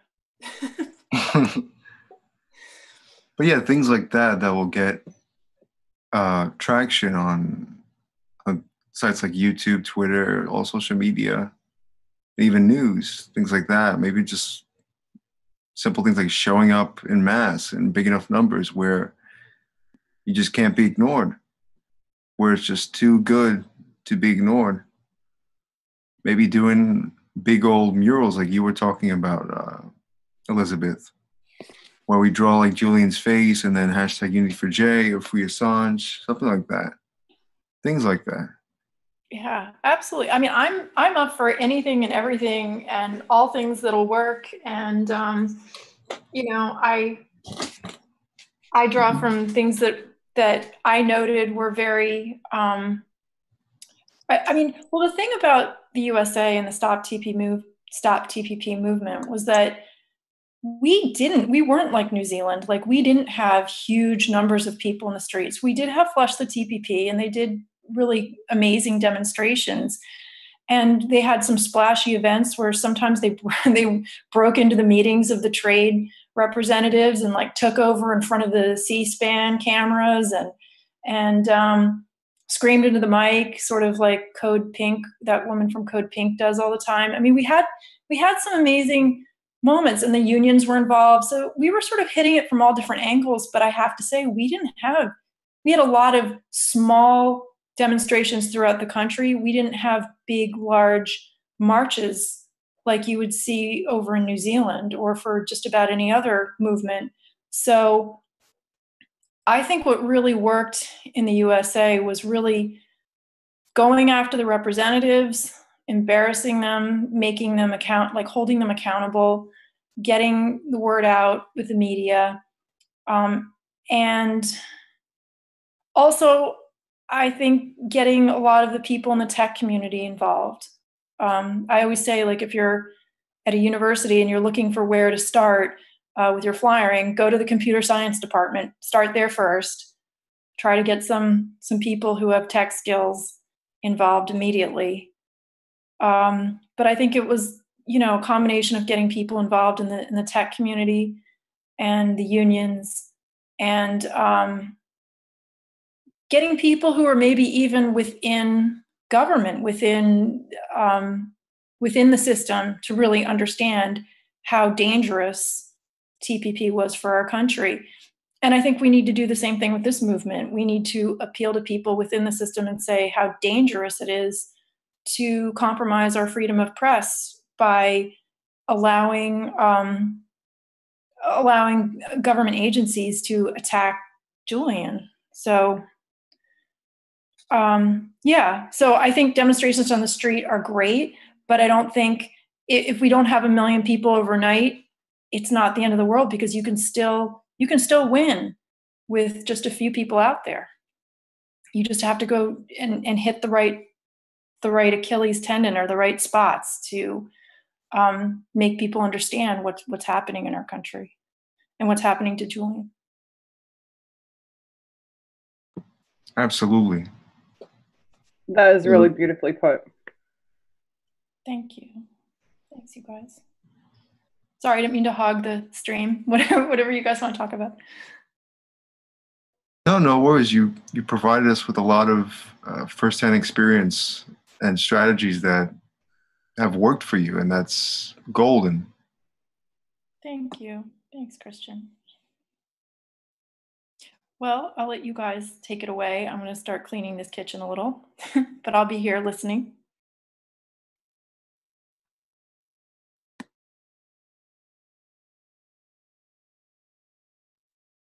Yeah, I think it's true. Oh, go for it. Go for it. Oh, okay. Well, in New Zealand, the politicians don't understand the issues with Julian Assange at all. Alex Hills, and Greg Fullmoon did an amazing. They've done amazing protest activities, and they did a petition to Parliament, and none of the MPs would support it, not one. They just didn't understand the issue, and maybe there's been negative press about Julian Assange. So what Elizabeth just said about the importance of Julian Assange and freedom of press, that's something that I don't appreciate yet. I think it could also be that there are people within Parliament in New Zealand, as there are in other parts of the world, that do support Julian, or at least have a favorable opinion towards him, but they see it as coming out for him would be politically inconvenient and would maybe jeopardize their re-election campaigns or something to that sort. So I think the bigger this movement gets, I think the more you're going to see people who will come out in the political sphere that are, genuinely and maybe just ingenuinely, just to take advantage of the situation, but it'll be support nonetheless. And so I think the answer to that will be just we got to keep on trucking, we got to keep fighting to make sure that it becomes too enormous to be ignored, where it becomes easy for them to speak out on, easy for them to support.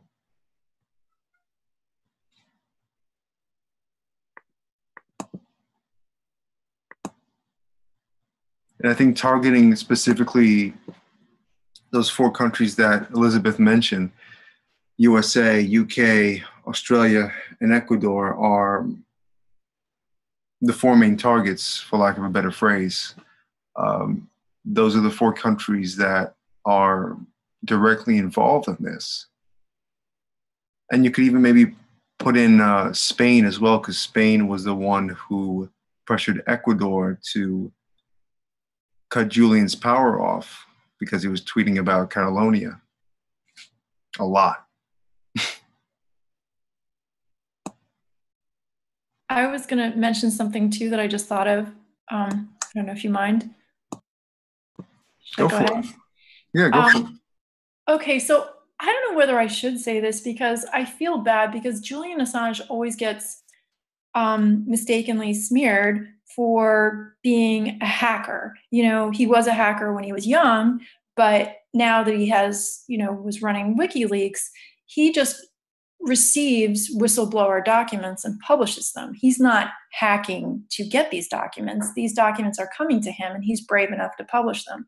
So I want to preface what I'm saying by stating that, but at the same time, one of the things that I think the deep state, or for lack of the establishment, I don't know what to call them exactly, but the people that are opposing us couldn't stand in the Stop TPP movement, was that I was going to hacker conventions, like very large hacker conventions. In fact, I created hashtags for 4.5 years and tagged DEF CON and Black Hat with every single post that I ever did on TPP. And when I did a check on Facebook for just on Facebook, how many times I posted about TPP, in 4.5 years, I posted 80,000 times about it.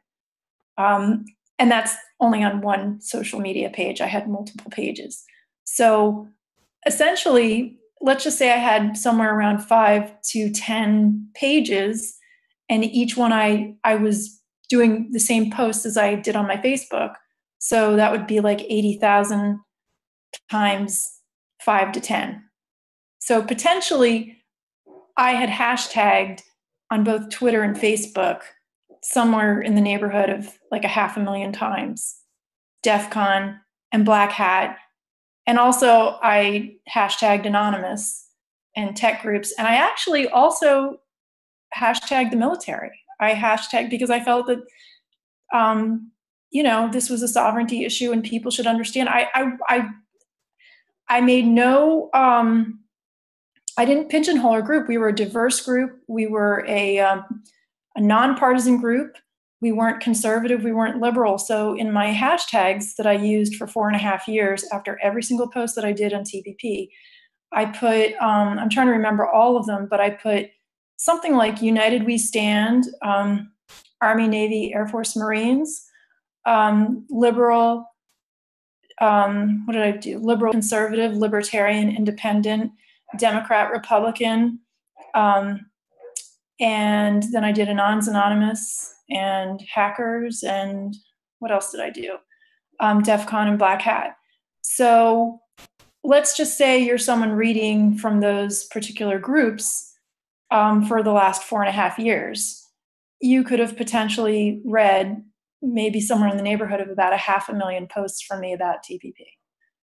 I think that's one of the reasons that I probably got targeted, but we won't go into that right now. But I would say that getting back to the hackers, hackers are tech savvy. Unlike the reason I was going to the hacker conventions is because I'm not tech savvy, and I can barely type, and it's kind of a joke. And even everyone in this group knows this about me because I was like, cat memer, what's wrong? Come hurry, you know, like I'm always messing stuff up. So I went to the hackers because I was like, you have the skills that I don't have. I see them like superheroes. So I went to DEF CON and I went to Black Hat, and all I did was pack a bag of flyers. I think I had like a couple pairs of underwear, and that's about it. And got to the hotel and just unpacked my bags, and I had something like 6,000 flyers. And I only had a couple hours. The first Black Hat, I got kicked out. They let me though, like I was there for a good 6 to 7 hours, and I got out quite a few flyers. But I felt so dejected when they saw me on the cameras, and they said, "You're not allowed to do this," and they kicked me out. So I felt kind of defeated, but I went to DEF CON anyway. And I went only a couple hours before I had to get on my plane. And they were showing up. If you can imagine this, they'd funneled all of these people in a casino, and there were about 40 people across. And they were just coming like cattle for hours just through this one main hallway. And I went there, and I guess people at EFF, like Electronic Frontier Foundation, maybe heard of me or so, but people would be like, "Are you with the group?" And I was like, well, I'm with a coalition. And they're like, well, what's your coalition? I was like, I don't know, ACLU, EFF. Like I just kind of randomly winged it. And they said, well, wait right here. We're going to go to the EFF people and see if they know you. And I was like, oh God, now I'm going to get kicked out by the DEF CON people too. This is awful. I was really embarrassed. And then they came out and they said, oh no, EFF's heard of you. And they said, give them some flyers. And I said, okay. And then I said, well, do you mind if I just stand at the front of the line and hand some out? And they're like, no, go right ahead. So I did. I started screaming. I was like, everyone, stop what you're doing. Stop TPP. And like, as this group was advancing, there was just 40 people across, and I just started just throwing, like giving each person like 40 across flyers. And then other people in the group, as they were coming through, realized what I was doing. They said, give us flyers, we'll help you.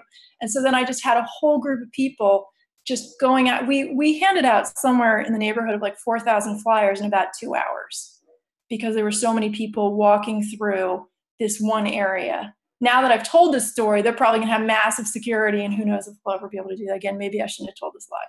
But what I wanna say is find a place where people are tech savvy, okay? Be creative. I like the hacker conventions. Try to get in if you can. Like if they'll let you let you come in legit, do it. But if you can't, just stand outside and just get to the front of the line and yell as loud as you can and just start putting flyers in people's hands. Now, some people will be like, oh, whatever, I don't want one. You say, okay, thanks. Anyway, you just smile, you keep going. But if you can recruit a couple people within the line to help you, like I said, I passed out thousands of flyers in a matter of hours, and then I was like on my plane and out of there before they could even find me in my hotel. So that's my story. But yeah, go to hacker conventions is the moral of the story. That's a great story. Thank you. Okay, sorry to interrupt again. All right, I'm going back to cleaning.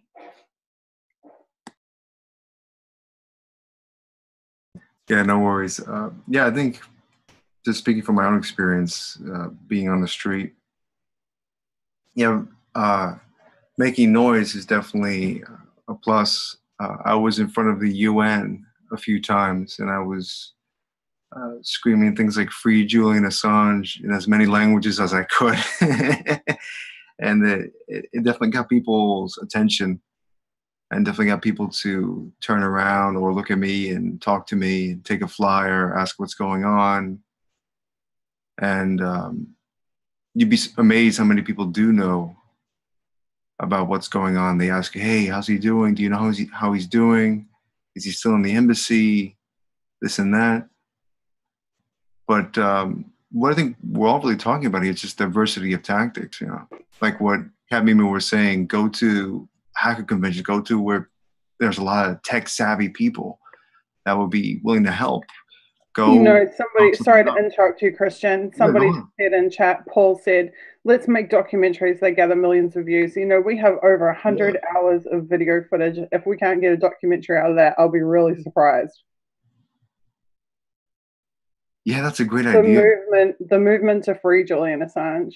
Maybe we need to, because we have a really active video team, maybe we need to have a full-on project with our video team to produce a documentary about this movement, where they can take, like, you know, 30 seconds of each of the 70 vigil guests, or however many, we've probably got more than that now.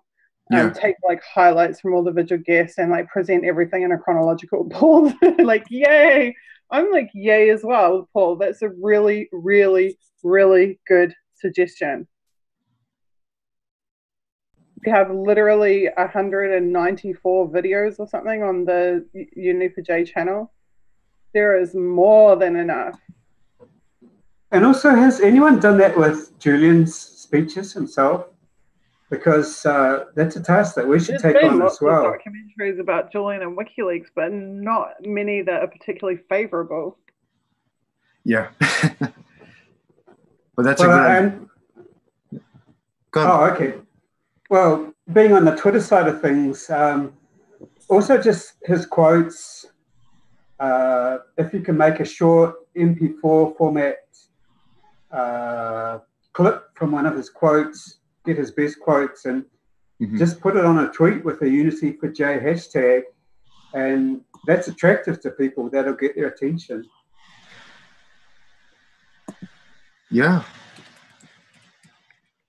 That's an awesome idea, man. I'm actually searching up some quotes right now.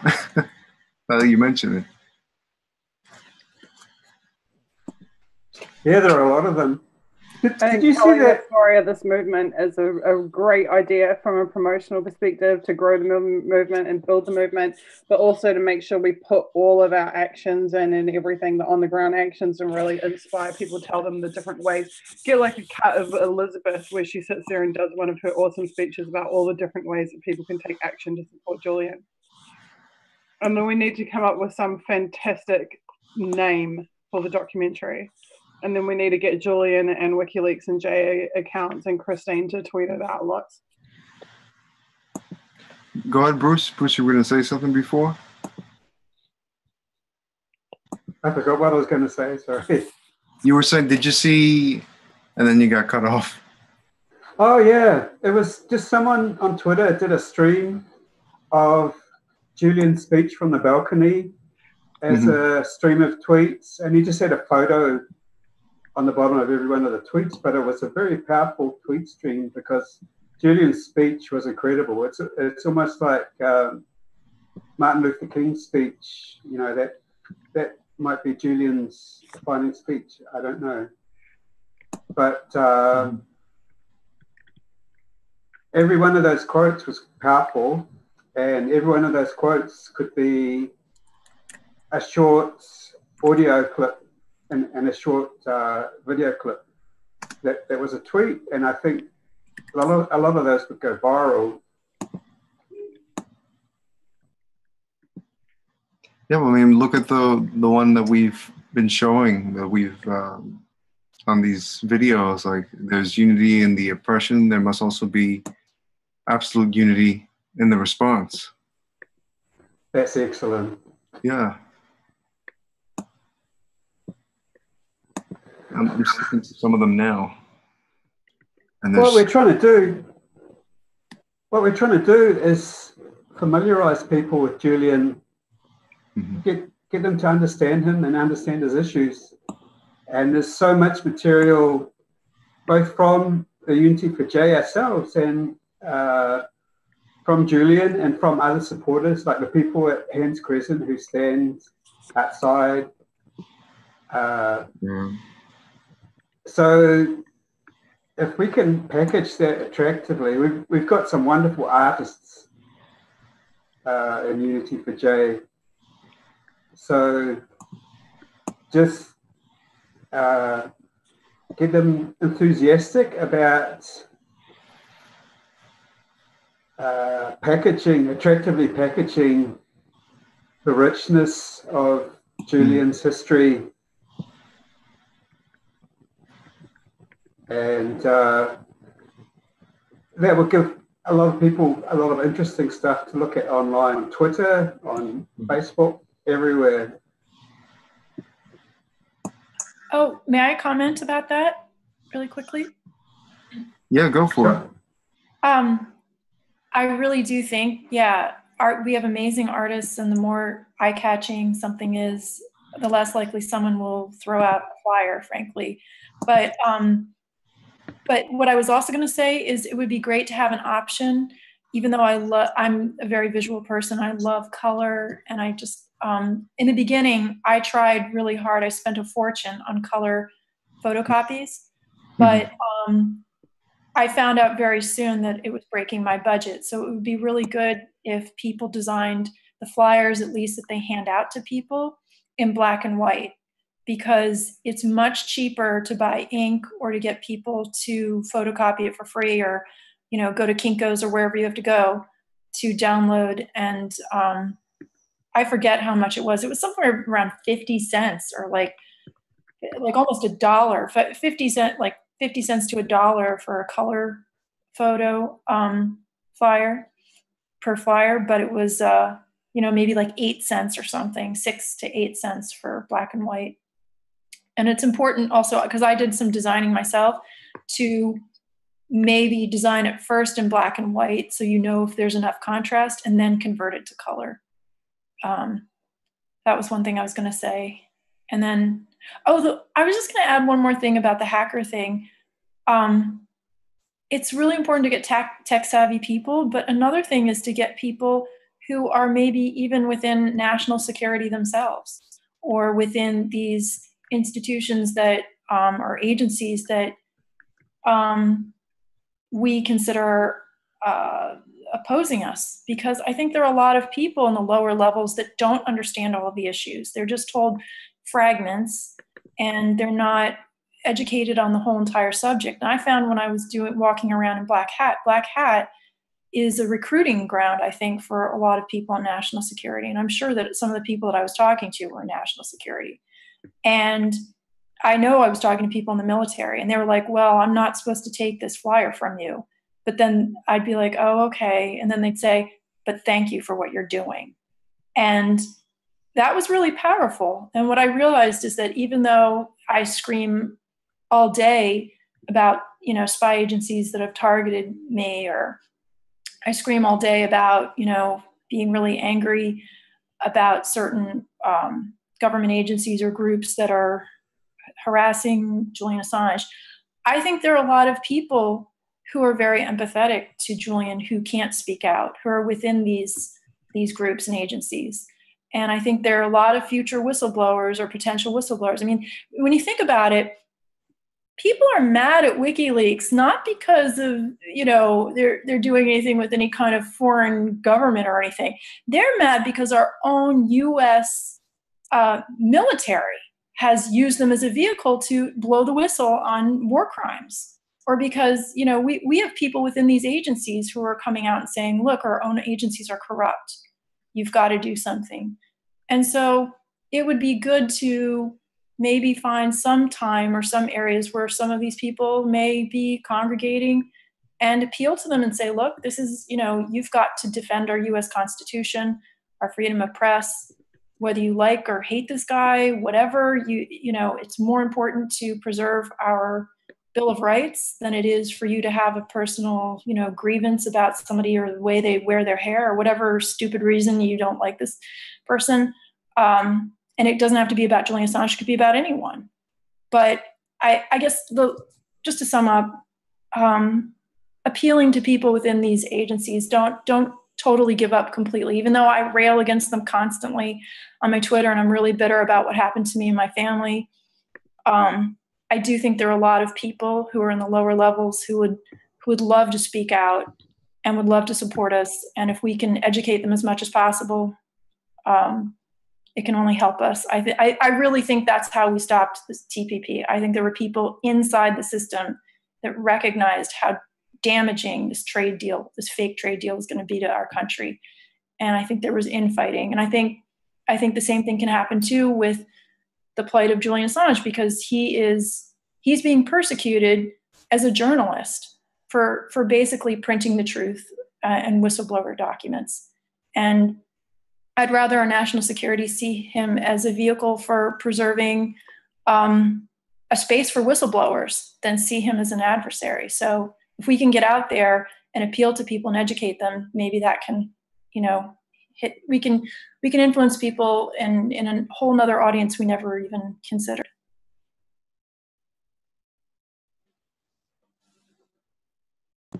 Absolutely. So in the time that we've just been listening to give that awesome testimony, Elizabeth, I have just sketched the outline requirements for a Neo4j documentary and pitched it to video and tagged in some people who have experience, who are on our team who have experience with producing documentaries. Yay. So here's my 2 bits about the documentary. I've said, dear video team, we would like you to band together and make a documentary film about this movement, covering how the movement spawned from the original Reconnect Julian live stream when Julian's internet was cut off, how we started the monthly vigils, the ethos of the movement, the growth of the movement, the Discord organizing platform that happened from our emergency stream when it looked like Jay was going to get kicked out any day, Unity4J Day on the ground actions, and WikiBees. The documentary needs an amazing, catchy, unforgettable title. It needs an amazing soundtrack. It needs 15 to 30 seconds of footage from each of the vigil guests saying important things about Julian and WikiLeaks. It needs a chronological retelling and narrative about Unity4J, the movement. I'm hearing Elizabeth Lee Voss's voice in my head. I bet she'd be an amazing person to voice over the documentary, actually. She has a really great reading voice. It needs to clearly explain and reinforce the unity message. It needs to empower viewers with how they can take action to support Julian in their own areas, be it inside or outside of our movement.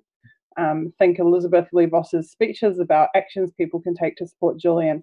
It needs to briefly cover off the current legal issues re what Ecuador and Lenin are doing to Julian. And it needs to finish on a cliffhanger to be continued. You, the viewer, will determine the outcome of this movement ending. Wow, I love it. Christian's like, fuck yeah. Fuck yeah. Oh, very good.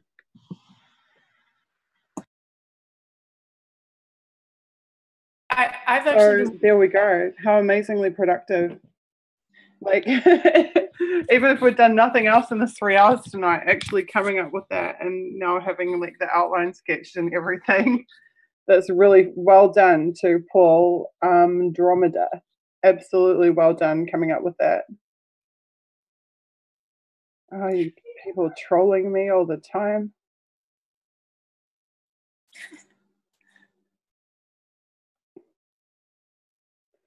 Empress Paris says to Cat Mima about the black and white flyer thing. I'm on a graphic design team and I can say converting already colored templates are easy to convert to colorless.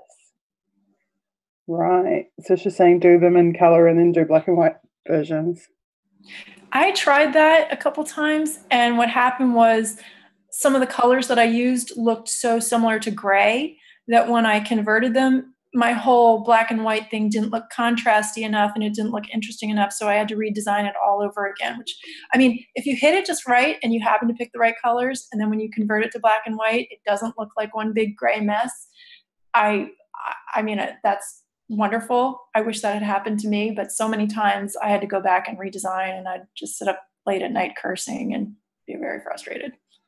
So, but I'm not on the graphics team. So if you guys, you all do it the way you want to do it. I'm just giving you my 2 cents.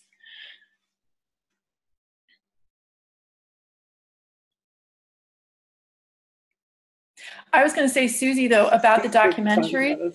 Yeah. I think that's such an amazing idea. Actually, I was looking into, well, I don't want to talk about it yet, but I was thinking of doing a documentary, but not about specifically Unity for J, but I'll tell you more about it later.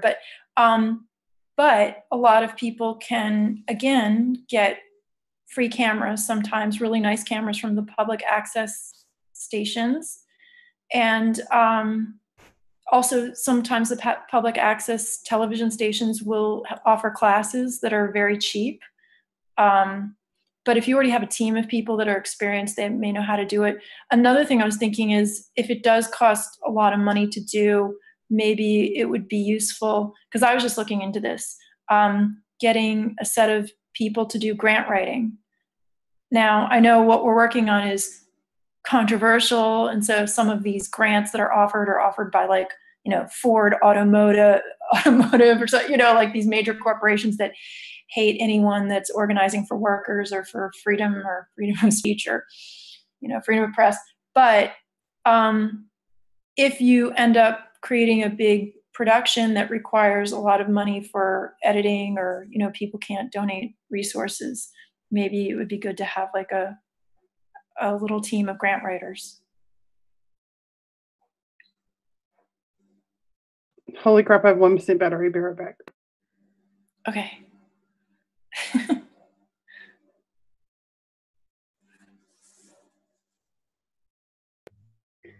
Did you see the whole conversation we had about money in the movement? I did not, because I have been, these last couple of weeks have been a little rough for me. I've just been running around doing a lot of work, and so was Fly. But do you want me to? I can go look at that if you. In a nutshell, we just discussed that we wanted to fundraise for specific things. Like, I was talking about how we have Action Station, and I really don't want to go over the whole conversation again, okay. But basically like targeted fundraising for specific goals. And not goals as in we want $1 million, so we have to raise $1 million. Goals as in we want a billboard on this corner and that corner, and here's the quote from the agency that says it will cost this amount, and therefore we need to raise this amount, and then here's our receipt that we paid for the billboards. Okay. And the reason for this is because of my experiences with Occupy. Because what happened at Occupy is we had a big sign up on the first day which said, take what you need and give what you don't need. And everybody went to their houses and took all the stuff that they didn't need, that had been knocking around their garage or whatever for, the back of their cupboard for like 10 years, and took it to the occupation. And they guaranteed there was someone at the occupation that needed what you didn't need. And it was this beautiful, like, give and take situation. There was no money involved with occupation at all. And then after like 2 to 3 weeks, I don't even remember how the decision was made, but people started literally like, taking cans and standing on the street and taking donations for the movement. And we started accepting donations for the movement. And it completely changed everything. Completely changed everything, and not in a good way, in a really, really bad way. It became like the haves and the have-nots. And the saboteurs went beeline for the bank accounts and the financial channels, and also anything political, like the council liaison committee, anything where they could have some like power over the outcomes, anything related to legal, bureaucracy, or money, they went after. They beelined for. And then they used those to fracture the movement internally. It became about why this person got $20 and the other person got $10, and this, that, or the other thing, or like, and there was just so much bullshit that came about as a result of that. And I feel like one of the reasons that Unity for J has like wicked cohesion, like amazing cohesion, is that we haven't had to deal with that shit. We haven't had to argue over things like that. We've been able to stay focused on taking actions to free Julian and on expanding and building the movement, which is the opposite of how it normally goes. How it normally goes is that you get turned inwards. So you end up, because once you have all that fighting and problems that I was just talking about, then you have to have processes for dealing with them. So then you have to have like little courts to like judge each other and punish each other. And next thing you know, you are the police. Like you're having to police your movement, and you're having to you end up replicating the state that was the reason that you're protesting in the first place. So it's like really, really important that the focus of this movement is always external and not internal. It can be internal in terms of sitting there and assessing, like we did, how well each area performing. But as soon as it's becoming about individuals and we're being like police and judges and bankers, then we've got a really big fucking problem. And that's exactly how mass movements get divided and get hurt. So if we are going to fundraise, I think it has got to be around specific needs. And those needs have to be agreed before the fundraising occurs. And then it has to be done like really on a case-by-case basis, not just with a slush fund. And to that end, I actually think that getting grants from these foundations and stuff becomes more problematic than the value of the money that you raise through the grant. Like you can end up doing $1 million worth of damage to yourself so that you can get 20 grand. Okay, yeah. Okay, that makes sense. Yeah. And I know, and I remember at Occupy, the one that I went to, same thing. You're right. That's the first thing they do is they come and they mess up your money. It's like, where'd all the money go? Oh, someone took it, So you're right. Exactly. And then the other thing too is the media also use that against us. So like as soon as we had money coming into the movement, then the media would run stories about how much money Occupy has raked in $40,000 this week, which we hadn't, but they'd just quote some random saboteur like claiming that. And then they'd tell, it would be used to create this impression with the public that we're all about raising cash, we're all about getting money. It's just it becomes yet another way to smear the movement and undermine the movement. Okay, no, that absolutely makes sense. Okay, sorry I missed that, but I need to catch up with my reading. But okay, thanks for explaining that to me. No problem. And I mean, you can see it already, like at a personal level. Like, before Unity for J, I was having to ask for donations, and and doing my journalism ridiculous hours and doing my activism ridiculous hours, and never making ends meet, and having to I still have to worry about eviction every single month. But they still use the fact that I have to ask for donations to smear me like all the time. Like I get it all the time. You're just in it for the money, they tell me, when like I have like zero financial stability whatsoever. They're like, you're in it for the money, as if like I wasn't making 50 times more in my IT career than I ever will as an activist, ever will living in exile. They still use it to smear me. And they will do the same thing to the movement as well. Whether we got $500 or $5,000 or $50,000, they would use that to smear the movement one way or another. So I personally see money as being like more of a liability than an asset. Okay. When it comes to mass organizing. Absolutely agree. So just to be clear, Susie, at the moment, if someone wants to donate, you ask them to donate to WikiLeaks, don't you? This movement has only asked, like on all our streams, all our vigils, all our interviews, all our video descriptions, and everything I've ever said myself personally in the course of one of those events or vigils has been to donate to iamwikileaks.org and or justiceforassange.com/donate. Now, Christine has recently, because she knows that I've been on the bread line, Christine has recently been putting out tweets saying, please donate to Susie because Susie's working for Unity for J. And I've actually said to her, Christine, please don't do that. Like, please, because I don't want my personal fundraising to be mixed, which I've always had to do long before Unity for J existed. Well, not always, but since I've been in exile and whatnot.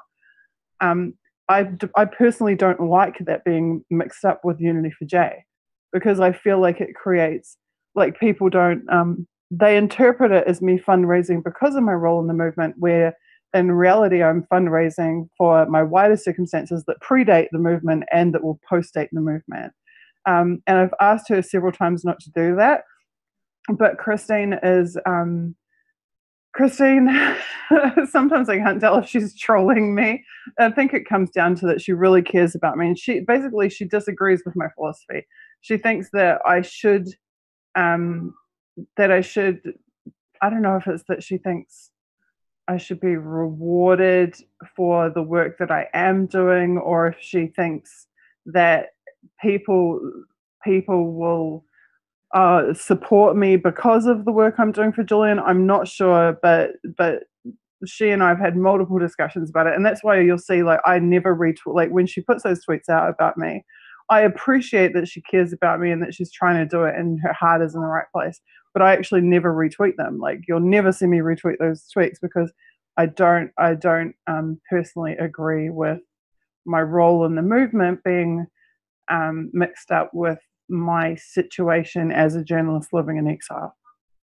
There's two ways to look at it. You know, you can look at it her way or my way, but at the end of the day, she is really beautiful for even giving a shit or taking the time to try to support me. So yeah. I am grateful for it, but I do see it as problematic. I see the mixing of the name of the movement and my personal situation as being problematic. Yes, well, she's just an individual person, so that's fine. I know from doing the Twitter, you always tell us you never want to see anything like that on the Unity for J account, and I understand that. But Christine is just a kind-hearted individual who incredibly loyal person. She has so much integrity. She has unbelievable integrity. And she calls it like she sees it. You know, she's very honest, very what you see is what you get, straight up and down, no bullshit. I love people like that. I love it because you always know where you stand with them. Yeah, absolutely. That being said, I know we talked about this in the Discord, but if targets are being targeted and have to do fundraising, as long as they do that on the side, not part of the movement. But like, for instance, I had a pretty bad summer, and because of some of the activism I've been doing, I've been limited in various ways. And so I may try to do more steemits and do more things like that, but I'm not going to be hashtagging Unity for J. So people may see it on my Twitter account, but it's separate from the movement. So I just wanted to put that out there so people don't think that I'm somehow contradicting myself. If at a later date I have to say, help, I've been targeted, and deal with that. But so far I haven't had to do that yet, but I've come to it's one of the hardest things for me has been going from being a provider to someone who needs help. It's been a really difficult transition because, like, I've been an activist for 7 years. It's only 2 years since I've ever asked for a single donation. I self-funded for 5 years, but more than that, my home was a sanctuary to other activists. It really was like a hub of activists and people, and I was always the one supporting and always the one producing and always the one helping other people who are in need. And that is one of the things that, like, if I have a grudge list of things that the state robbed me of, like, they robbed me of that ability to provide for other people. And that actually really sucks for me because I far preferred to be the one helping people than to be the one who needs help. And that's why I actually left it until the last possible dollar, after melting down every asset I had, to try and sustain us before I ever asked for help. So that's but also it's been a lesson for me too, to ask for help, to actually say, I'm in the shit, I need help, I need support, so that I can keep doing what I do. And I'm really lucky that people have been responsive to that. But that situation is nothing to do with Unity for J. Other people see me. I had an interesting situation today, actually, where someone was retelling their idea of who I am, and they had picked out certain like causes and things that I'd written or worked on that were like things I would never even have put on a list if I was saying like this is the list of my work for the last 7 years. And it taught me something. It taught me that everybody sees you differently. Everybody has a different perception of who you are.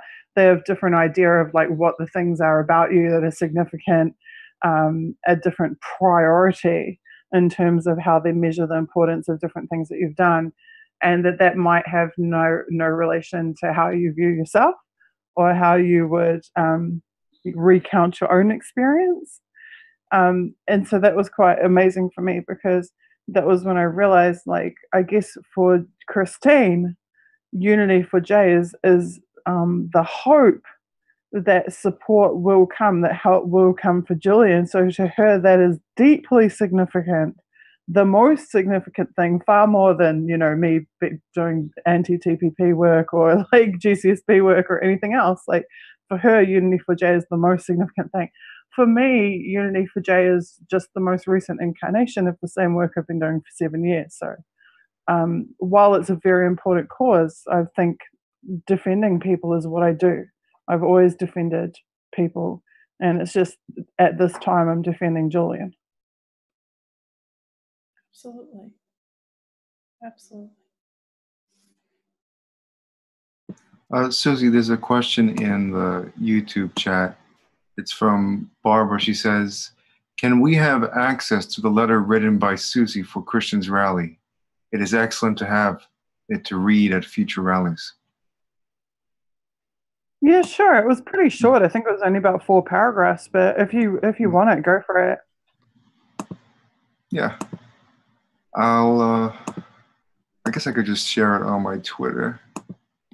Or if you want, who was that? It was Barbara. If you want, Barbara, I could just message it to you or whomever. You could probably like publish it in a Twitlong or something if you wanted, so that you've just got a link to reference it. Mm-hmm. Okay, so here's what I think that we should do. David's just saying that Unity for J channel's gone over 1,000 followers, and he's very excited. Yes. That's cool. Here's what I think we should do, since we only have 10 minutes remaining of the stream today. I think that we should take that Etherpad where we want people to actually sign up and to put their hands up and say what team they're willing to volunteer for. And we should spend until the next WikiViews session circulating that hardcore and getting people to sign up to it until we have at least a few dozen, if not hundreds of names there. And then aim at contacting all those people and engaging them by next Wednesday. In the meantime, because I discovered that my connection sucks to the EtherCalc when other people are working on it, I'll wait until no one is working on it, and I'll go and break down those tasks and I'll filter them. Now, the reason I'm suggesting this is twofold. One is that we have got a vigil on the 6th of October, which the invites have already gone out, but there's now press releases and a bunch of other work to do around that. And then we have Unity for J Day on the 7th. So the next week's, Paul's saying we need KPIs. We've got them, they're in my head. We need to put them somewhere that's not in my head. But we have Wednesday, Thursday, Friday next week will be the only WikiBees sessions, because the following week we'll be taking off because we have back-to-back events. So WikiBees is only going to run 3 weeks out of the month. And the 4th week is going to be the Vigil and Unity for J Day week. Yep. So we will have WikiBees next week, and then we'll be skipping it the following week. Please tell me I'm getting the dates right. I think I am. Yes, you are. I just want to add quickly, Susie, if I may. Also on October 6th, for all the New Yorkers and everybody in the tri-state area, we're going to have another rally, this time in front of Grand Central Station. That's Grand Central Station at 11 a.m. in New York City. So if any of you guys can come out, please come out. Let's do it. So Susie, we're not running next week, are we? Because It's just over a week's time. It's a week and 1 day's time, I think, or maybe 1 week's time that the next vigil is. Wednesday, Thursday, Friday next week we have WikiBees. Saturday we have vigil. Sunday we have Unify Day. Mm-hmm. Oh, right? okay. So you're doing it just before the vigil. Okay. Yeah. But then we'll probably need to. I think it's actually really important to do it in the lead up to the Unify Day, and then I think we'll have the off week immediately following. Okay.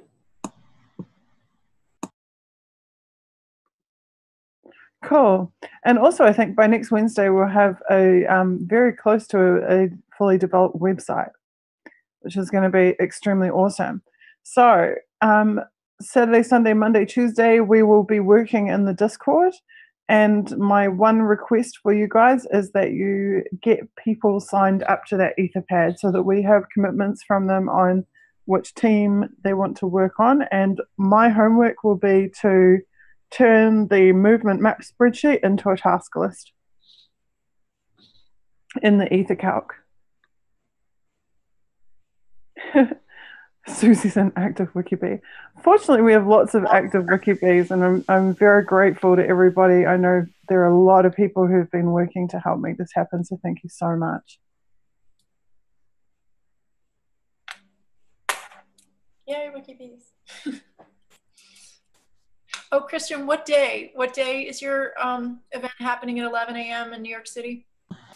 October 6th, the same day as the online vigil. Okay, and that's, yep. Okay, thank you. That's a Saturday. Saturday, okay, thank you. Mm-hmm.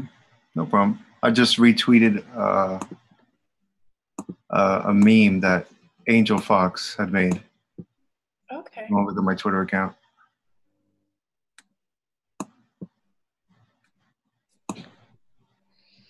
Okay, guys, so I think we're going to wrap it. Are there any last minute questions? We've got 5 minutes to go. Being told to look at Trello for, yeah, so we have got some systems, things to assess over the next week, and that is CRM, Agile Task Management software, task management software, digital asset management, and CRM, customer relationship management. These are the 3 systems that we need to either use web services, which I prefer not to do. I definitely don't want to use proprietary, and possibly we will just build solutions, which may sound like a bigger task than I actually think it would be if we do it process by process.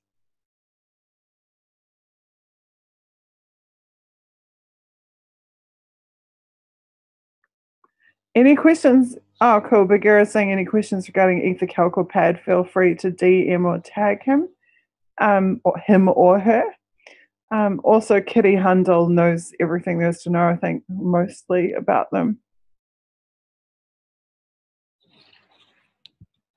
Anything else, guys? Oh, right. This I was going to do, or maybe I'll do it in the off week. That would make more sense, wouldn't it? Okay, so maybe I'll do a state of the movement address on the Tuesday or Wednesday after Unify Day. So please remember, October 7th is Unify Day. October 6th is our next vigil with interviews with amazing guests. October 7th is Unify Day, where everybody gets out in their hometown and does awesome stuff. And yeah, then we'll do, must be the 10th, we'll do a State of the Movement address. Okay, and very soon we'll have an event calendar on the website, which you'll be able to check out and see all the dates and what we're doing. Just a reminder, too, that this particular Unity for J Day is also WikiLeaks' 12th anniversary. So we'll want to be paying attention, especially to what's going on at the embassy for everyone on social media, so we can be promoting the embassy events. Very, very cool. That's the one on the 6th? 7th. On the 7th, okay. Yeah. And today's a sad day, of course, because it's 6 months to the day since Julian's internet access was cut off. and he was isolated 6 months to the day today, right? Yeah. Yeah. Mm-hmm. Unbelievable that the time goes so fast.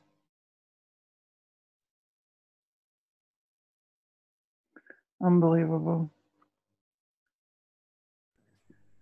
Okay, guys. I think that's it. Oh, somebody.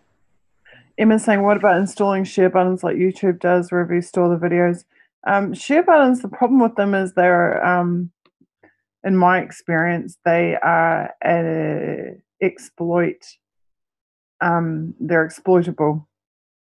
So are page counters. Page counters, and that's if you're using share plugins. Like, for example, if you go and look on contraspin.co.nz, there's like either no share buttons or there's only a Tumblr, because the powers that be didn't like me having active share counts on my articles, because, for example, people would see that there's 93,900 views on being Julian Assange on Contraspin. And so they literally dismantle the share buttons and reset the counters. So like my page counters would like reset to 0. This happened on Occupy Savvy all the time as well. We'd have 800 or 1,000 shares and they'd just reset the shares to 0. Because they can, and they don't want people to see like how popular the content is. It's totally ridiculous, but that's what they do. Can we get some share buttons that are more secure? Maybe. We'll work it out somehow. May I break in for one quick second? Yeah, sure. I just wanted to say goodnight to everyone. Actually, Fly just got home and he has a huge pile of food, so I'm going to be doing more eating, if you can believe that. I've just been eating all night.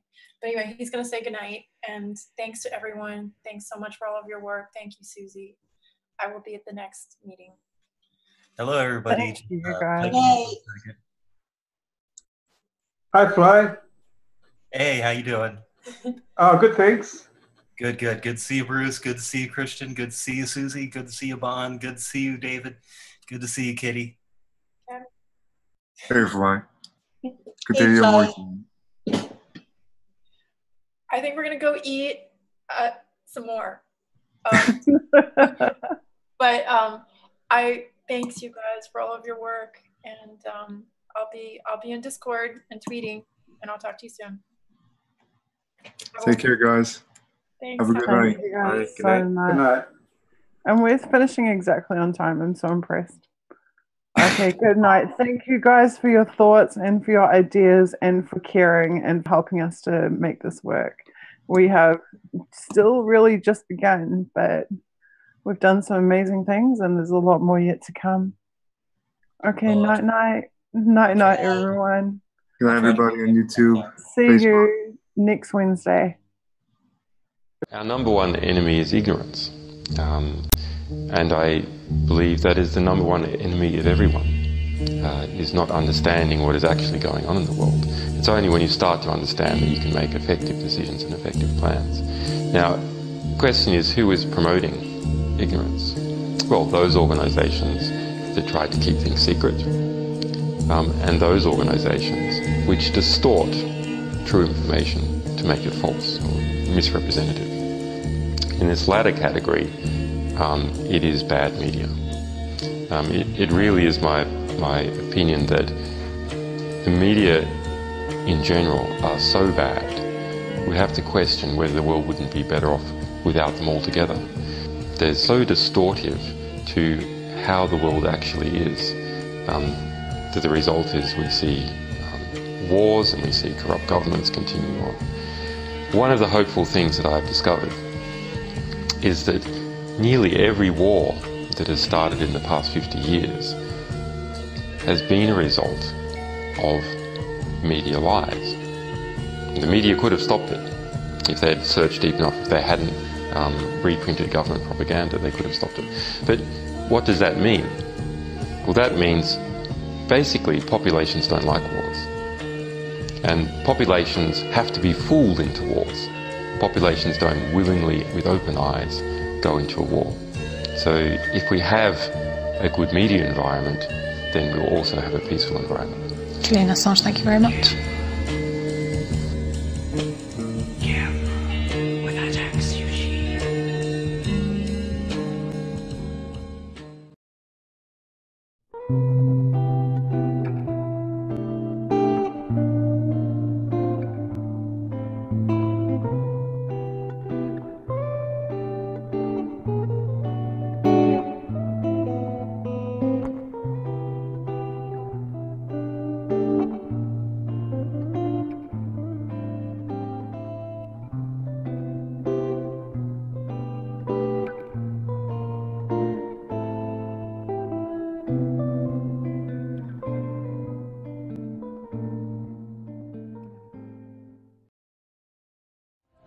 Prison, under house arrest, and almost 5 years here in this embassy without sunlight.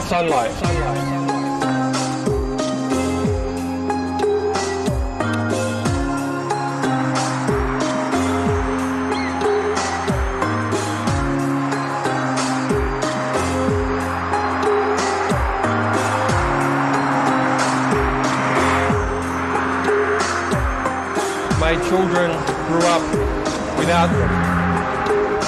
That is not something that I can forgive. It is not something that I can forget. It's something that I hope will be more than just about me.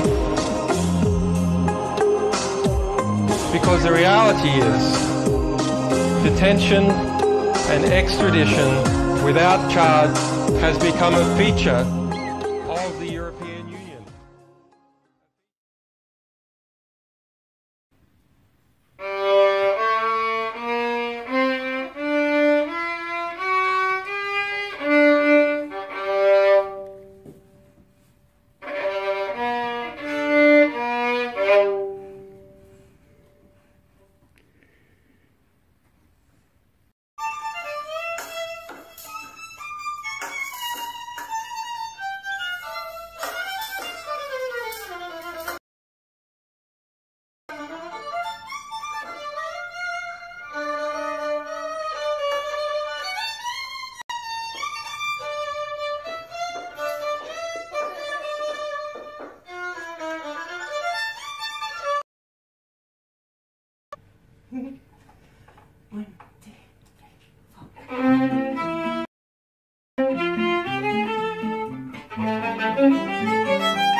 woman, when you walk my way with your pepper spray, all I can do is watch your hips sway. So come on now, police woman in your blue uniform, let me turn you on. Arrest me, harass me, arrest me. Police woman, don't you know that I will turn you on with your own baton? I will turn you on with your handcuffs on. Come on, police woman in your blue uniform, let me turn you on.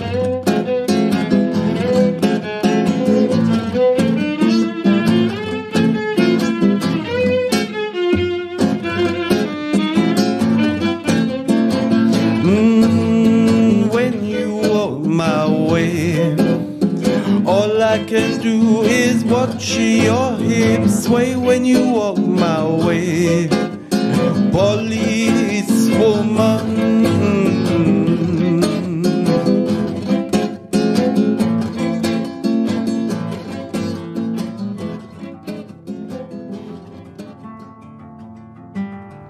Please talk.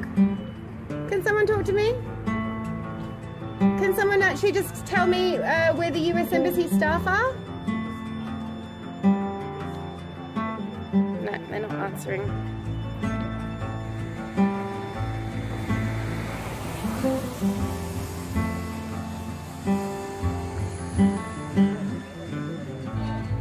So the British High Commission are not answering the door to 2 British citizens wanting to ask questions. Pretty shoddy.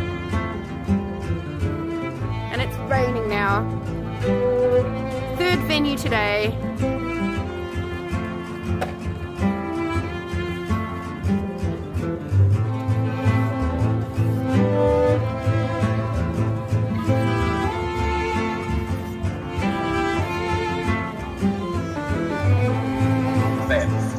And the Swedish episode was just a bogus rehearing. The US Constitution protects publishers and journalists.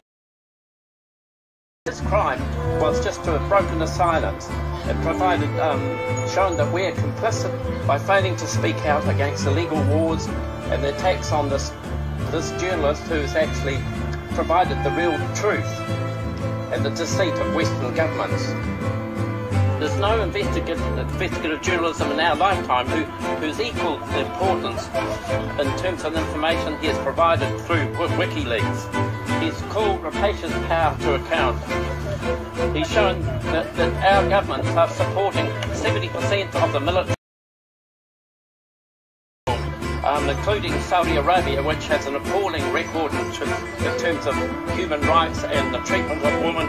It also is attacking on behalf of the United States Yemen, and we know that millions of people are at threat now in Yemen of starvation because they're closing the last port there, which is providing the humanitarian aid. At the same time, the drone execution that we don't really hear of innocent people all through the Middle East and any part of the world.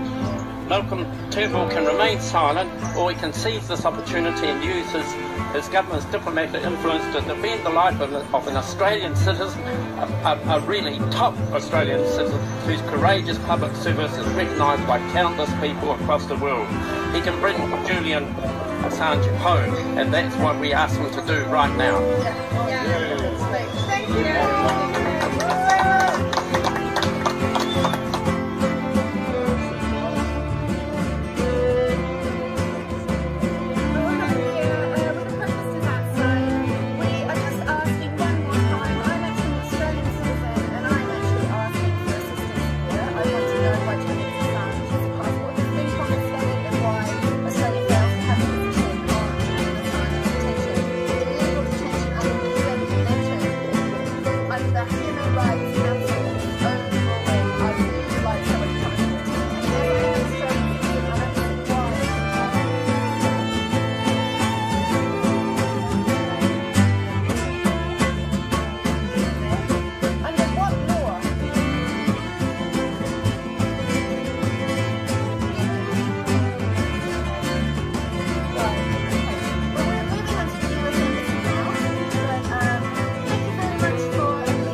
Right, we're gonna take it away now. Bye-bye beehive, until the next time. This will be where we come for emergency action.